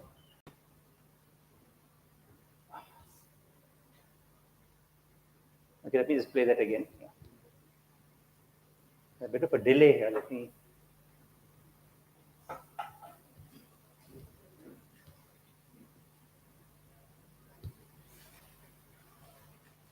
Okay, let me just do this again. See if we can.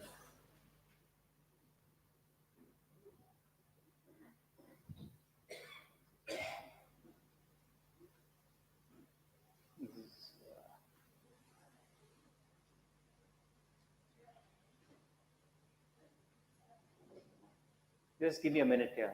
I'll get this to work. There's some delay in.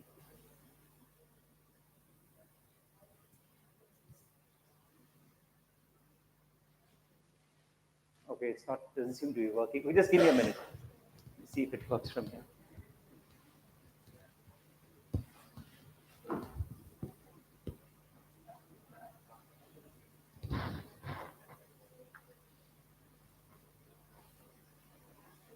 Yeah. Stopping.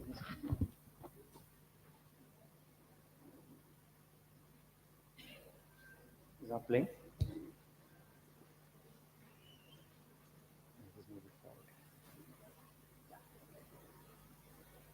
Right. So if you look at the image a little carefully, what you'll find is that as the simulation is running, you'll find that there's some issue with the display. But as the simulation runs, you'll find that all the molecules actually go and bind to the membrane. So this is an example of a situation where you can actually, from these calculations, infer the binding interactions with the surface. And if you do it for the gram-positive stage, you can actually look at the differences. You'll see that a lot of the molecules don't bind. So this is the kind of information that you get from a calculation like this. How much time do I have? Well, okay, nobody is keeping track of time. So I'll wrap up in about 5 minutes.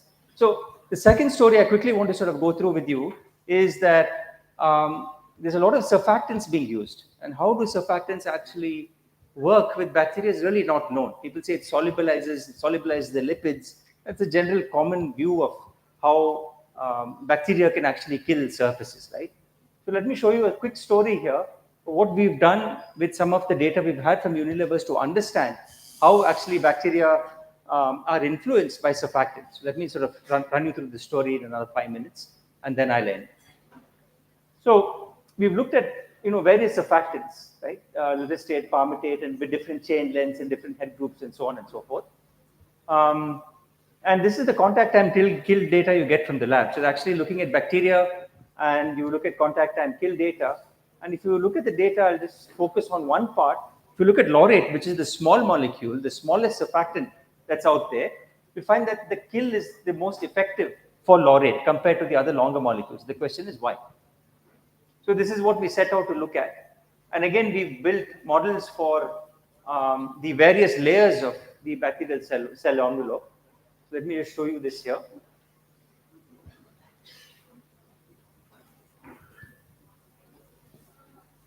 This is the outer membrane, and what we'll focus on is the inner peptidoglycan that is shown here. And what we do is we've looked at various surfactant interactions with the peptidoglycan. So it's a very interesting story because surfactants like to aggregate, but surfactants also want to translocate. So it's a challenge between aggregation and translocation. Okay, so let me show you how that plays out. And we also have simulations with the inner membrane. If I have time, I'll get to that. But let me show you the key story with the peptidoglycan interaction. To be honest, when we started doing these calculations, I didn't really think we'll go anywhere because they're complex systems. And the idea is, will you be able to see these aggregation kinetics happening on the timescale that we simulate, which are again on the orders of hundreds of nanoseconds. So again, just to show you the data here, this is laurate, which is C12, and this is oleate, which is C18. So laurate, if you look at the kill, which is on the left-hand side on the log scale, you see at 20 millimolar, most of the bacteria is dead. But if you look at oleates at 20 millimolar, a lot of the bacteria is still alive, right? So if you look at the laurate kinetics, much faster than oleate kinetics, again, much slower. And again, these kinetics, again, chemical engineers have studied in great detail. Those of you who do bioengineering or have been worked on these systems would have actually modeled this and so on and so forth. So again, an area where chemical engineers actually won Nobel Prizes for looking at bacteria and synthesizing compounds. So this is an area which has been very well sort of managed with chemical engineering for technological purposes over the years. So let's look at what we have done. So this is law rate. Okay, let's run through these slides. At 15 nanoseconds of simulation, and we put 30 molecules of laurate on both sides. And at 500 nanoseconds of simulation, you'll find that essentially it's formed an aggregate. Right? Now, if you look at oleate, at 50 nanoseconds of simulation, you'll find that the difference between the two, you'll find that everything is aggregated. Because it's a longer molecule, there's a greater tendency for it to aggregate. There's a lower CMC if you're used to this field. And at 500 nanoseconds, you have a large aggregate form. So if you look at the right-hand side now, let's focus, there's a lot of data there. Let's focus on the red and the bottom, that's the orange. So the aggregation kinetics is much, much faster for oleate. It tells you that you only have one aggregate at the end because it's all lumped into one glob. But in the case of laurate, which is the red, you have a lot of small aggregates which survive. Right? So a lot of these small aggregates are surviving. You have a lot of free surfactant that is there in the system. And this free surfactant can actually influence the kill kinetics, go through the membrane and so on. So this is the kind of information, again, that you get. The shorter surfactants, slower aggregation, and higher translocation events. So we can actually keep track of the translocation events that's shown here.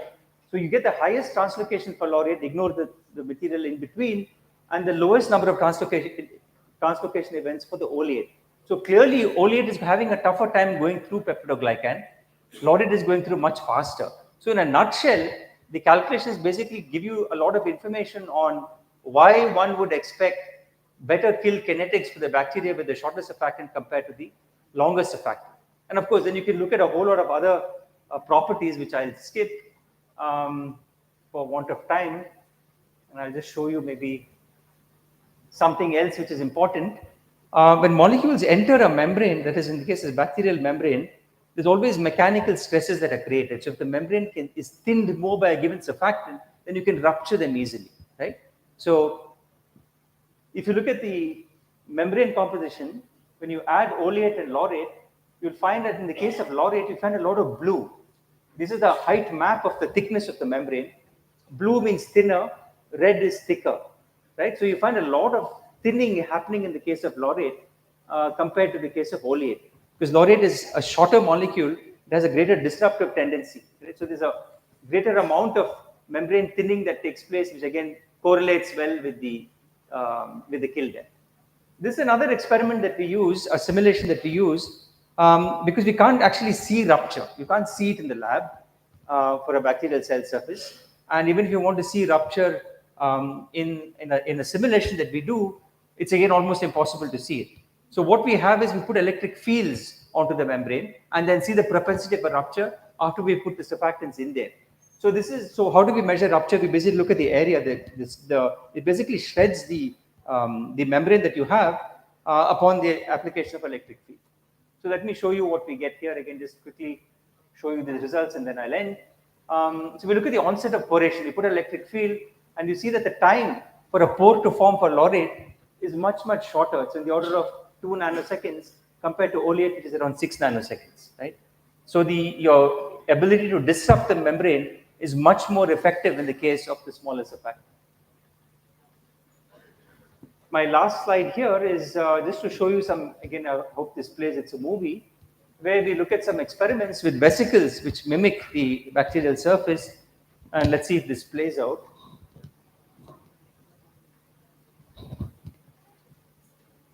Yeah, this is an interesting movie to watch. If you look at laurate now, this is a vesicle which has the membrane. The vesicle ruptures almost spontaneously. You find it is disappearing from the field of view. But if you look at oleate, there's an arrow there pointing to one of the vesicles. These are tethered to membranes in this detail. I can talk about it for those who are interested. But you see very slow rupture kinetics. So we actually have these vesicles which have the membrane composition. We're exposing them to surfactant, and we'll see them sort of disappear very slowly from view, indicating that the kill kinetics for the longer molecule is much lower. And you see that on the right-hand side. This is the intensity, the fluorescence intensity of the dye that you have. It sort of drops off immediately. And on the bottom scale, you'll find it dropping off much more slowly in the case of oleate. So again, this is all to indicate, that from these calculations, you can get a lot of information about screening various molecules. Here, this is an example with surfactants, but you can look at the screening for other molecules as well. This is a broad view to tell you the difference between the laurate and oleate and how we correlate that with the kill kinetics observed in the experiments. I think I'll end with this, and thank you for your attention. I'll be happy to take questions if there's time. Thank you, sir. It's heartening to see that chemical engineering is basically broadening its outreach, and now we have a new field, not very new actually, biochemical engineering, which is actually encompassing the entire chemical engineering world, per se, the living system. I would now request President, National Organizing Committee, Professor A.S.K.Sinha, and Professor Anil Sarohi, President IIChE, to kindly come up onto the stage and felicitate and give the award of RPG Life Science Padma Vibhusan Professor M.M. Sharma Medal and ChemCon Distinguished Speaker Award for Bhatnagar Prize winners and INSA Fellows to Professor Ganpati Ayappa. Okay, since Professor Saroha is not present, may I please request Professor G.D. Yadav, sir, to come onto the dais and do the honors? Please, sir.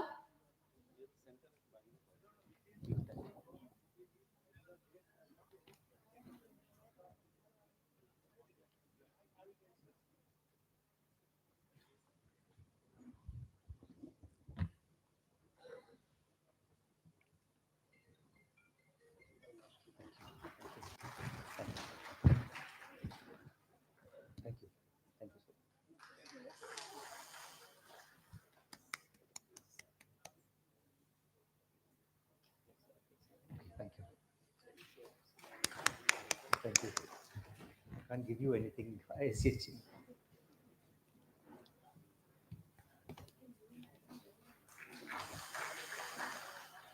Thank you.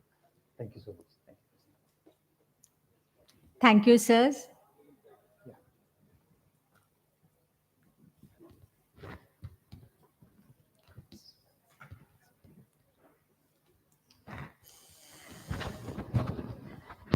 Next, we'll move on to the last lecture for the morning session. This is the Dost Professor S.K. Sharma Medal and ChemCon Distinguished Speaker Award. The speaker is Dr. Bishwajit Roy, Director General, Gujarat Engineering Research and Management Institute. I would request Pranil to introduce him formally to all of us.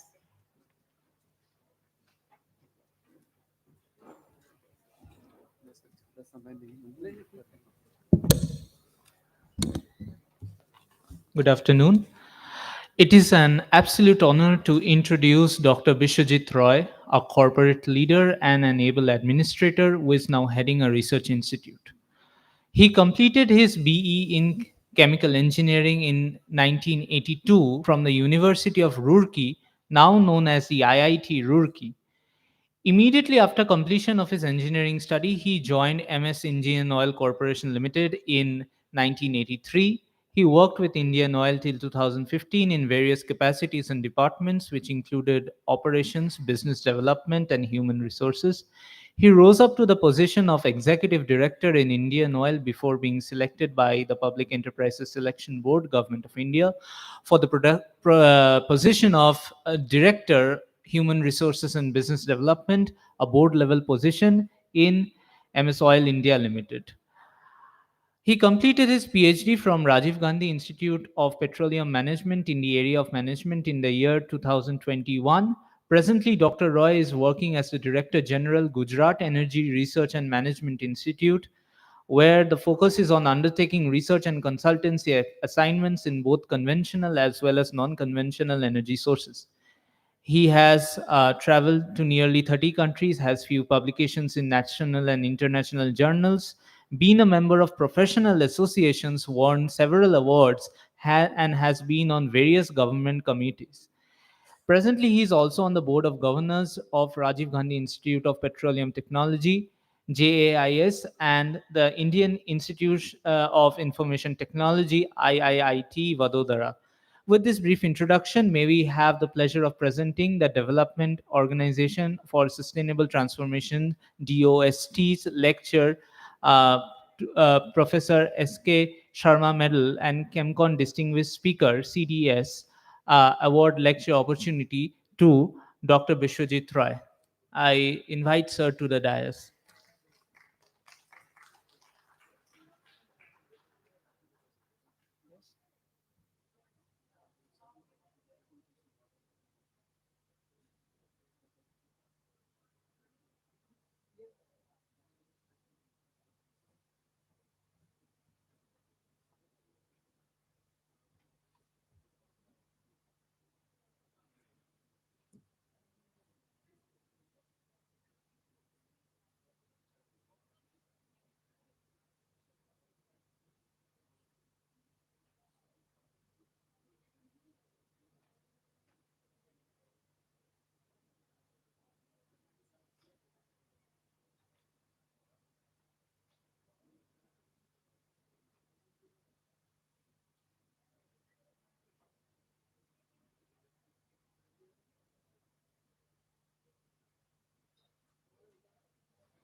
So while they are setting up the presentation, and I know it's lunchtime and a lot of people have already left the place, I will be brief, quick, and a very crisp presentation.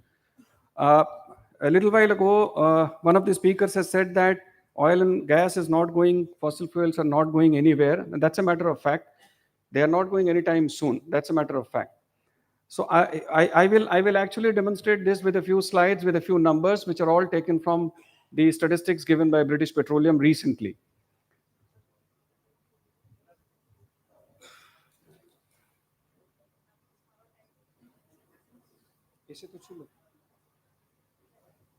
So this is the world's primary energy consumption. If you look at it, the largest amount of consumption takes place in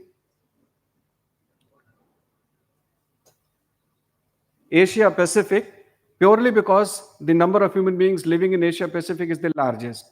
But if we look at the consumption versus the population, then Western world actually takes a much larger proportion. And this is also reflected in the emissions that they are causing to the planet Earth.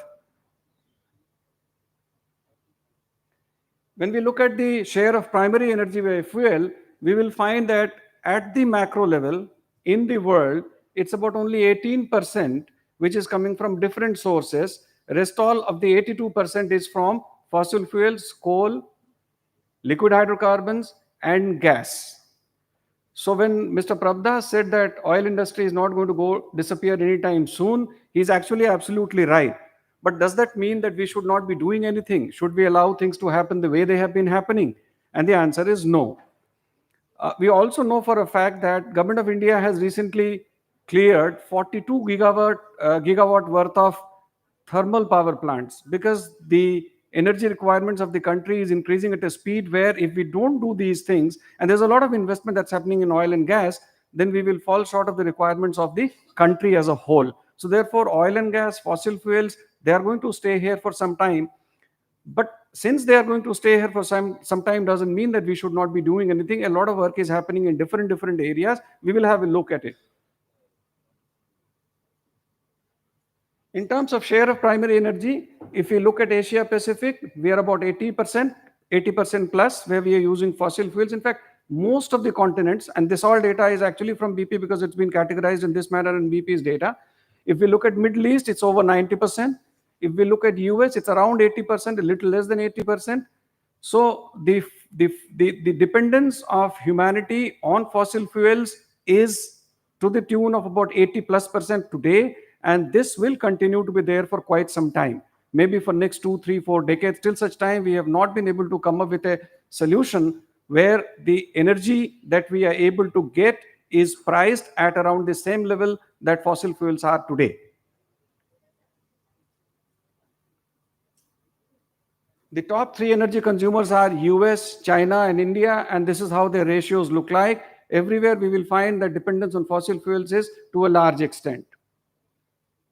And what this results into, and per capita consumption, as I had said yesterday also, if we look at India, India is 1/3 of the world average. And if our GDP has to grow and is growing at the rate of 7, 7.5, 8%, then the energy consumption will also go up.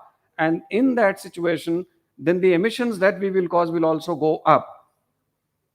We are 1/4 of China, and we are maybe 1/10 or even less than 1/10 of US.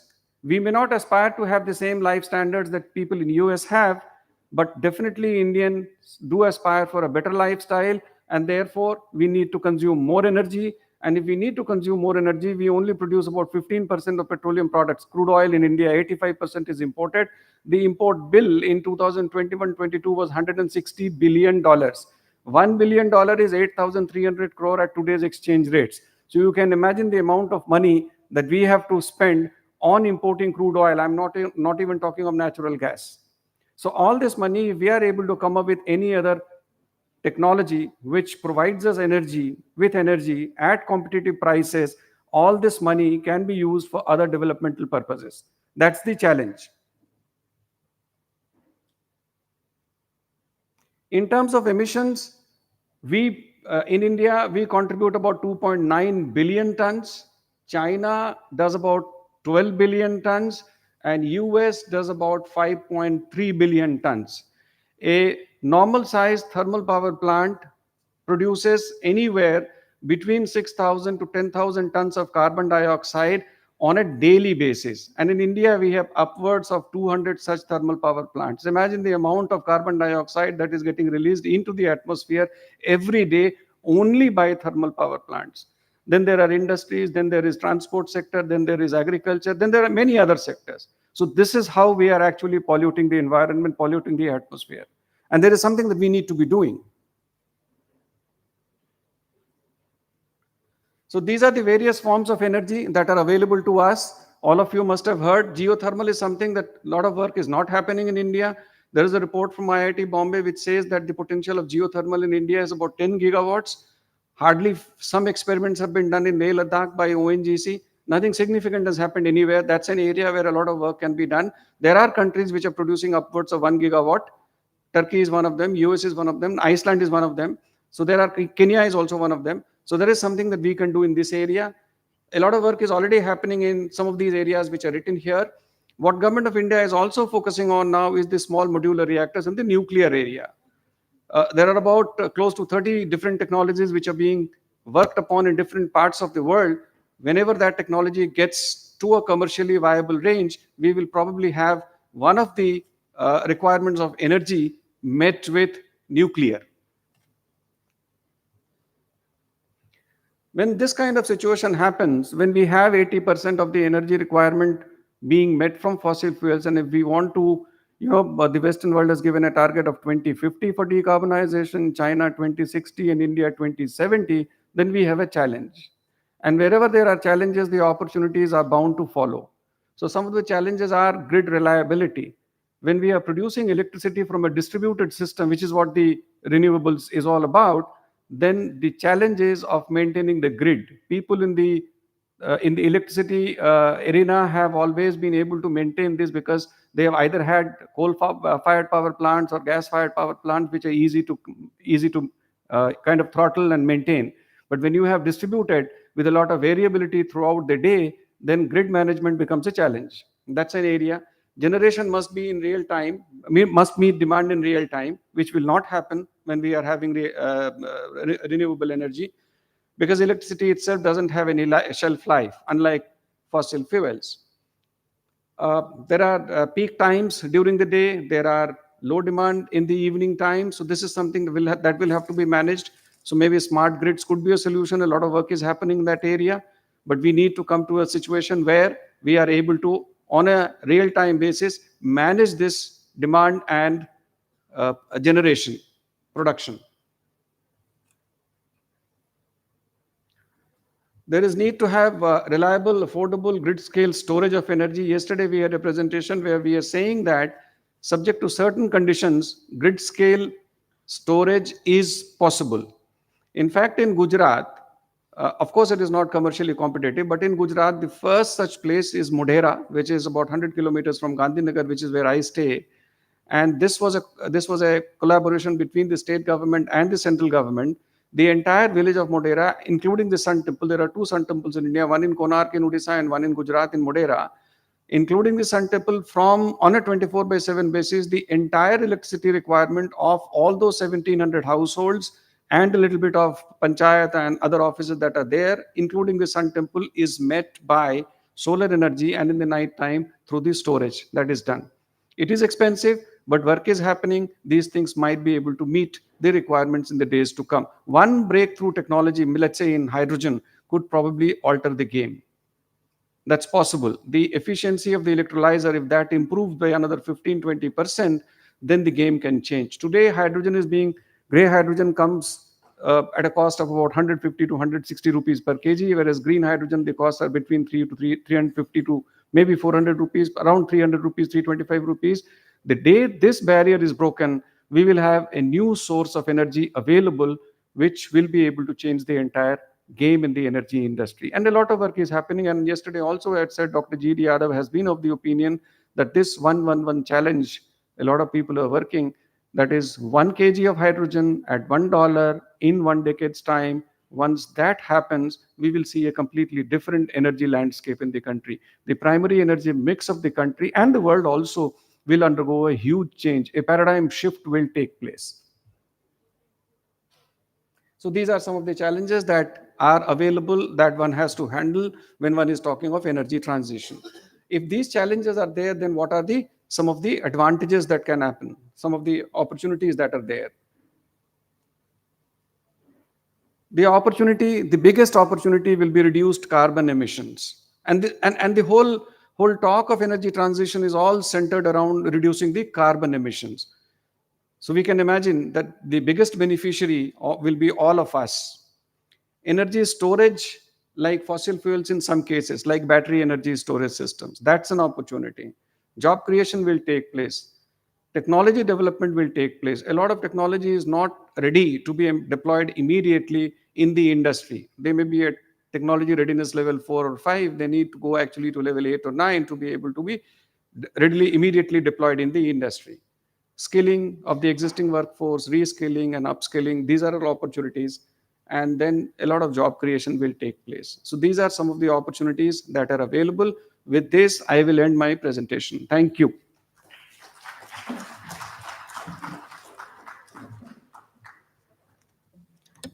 Thank you, sir.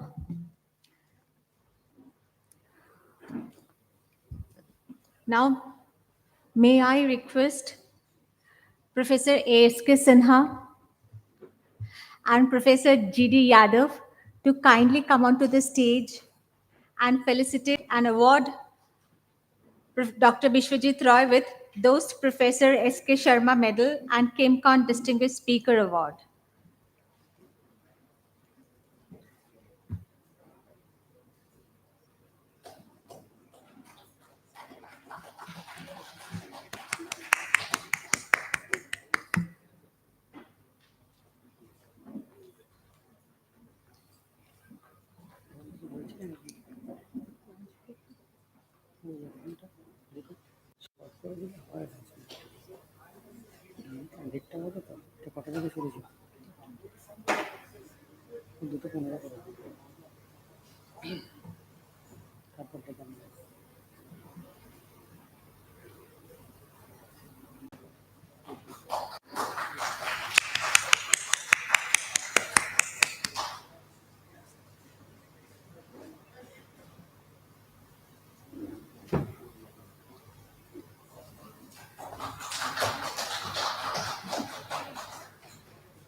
Thank you, sirs. Now we will be breaking for lunch. We'll be coming back for post-lunch session at 2:15 p.m. Thank you, everyone. Thank you for being here.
এই তোমরা কেউ একজন আসো তো আমার সাথে।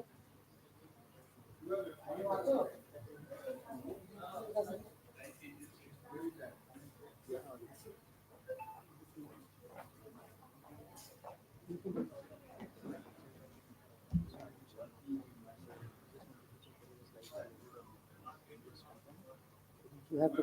Devargo, you just check whether the PPT is there or not. Alok Sharma, sir.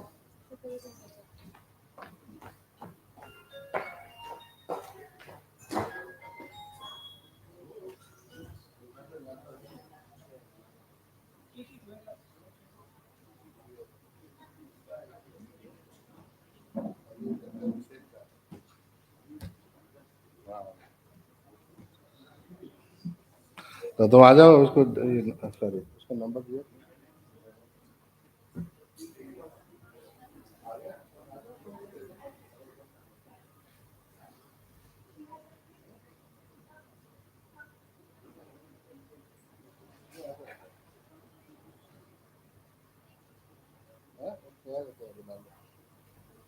क्या लग रहा है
Yeah, it's coming. People are looking down. due to that value. But you can modify and bring the plant down and take out the plant. That is coming first, right? But this is not coming. This is not coming when the screen is covered. Yeah, I understand that. So accordingly, we have to answer.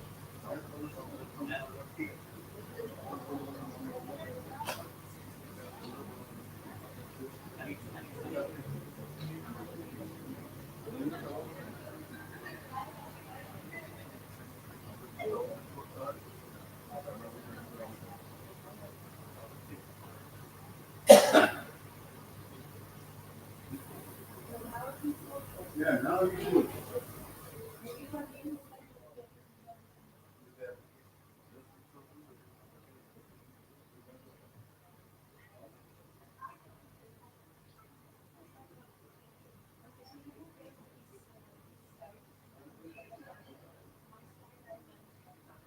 This one is taking off.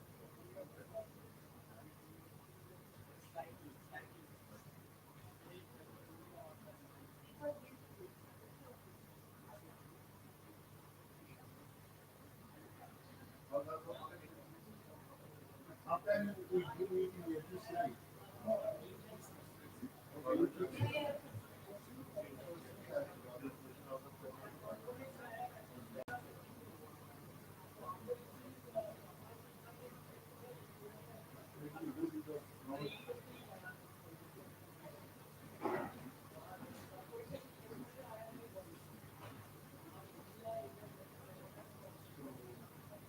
This one top one is 50%.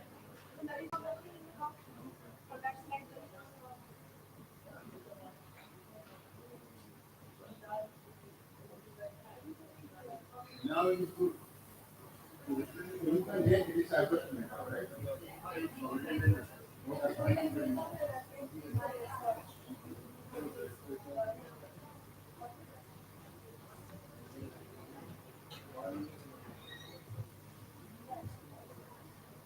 Now you can squeeze it. But you already did. You gave to my job. So then I will not change anything.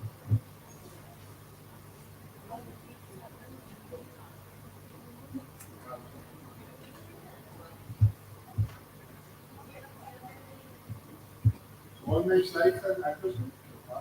Okay, thank you very much. Yeah.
This is mine.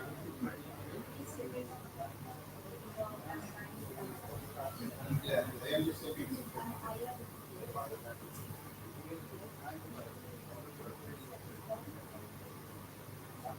Yeah. Yeah. Thank you.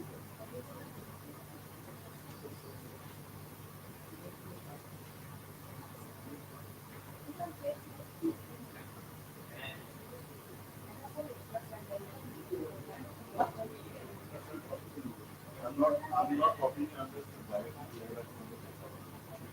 I use copy, right?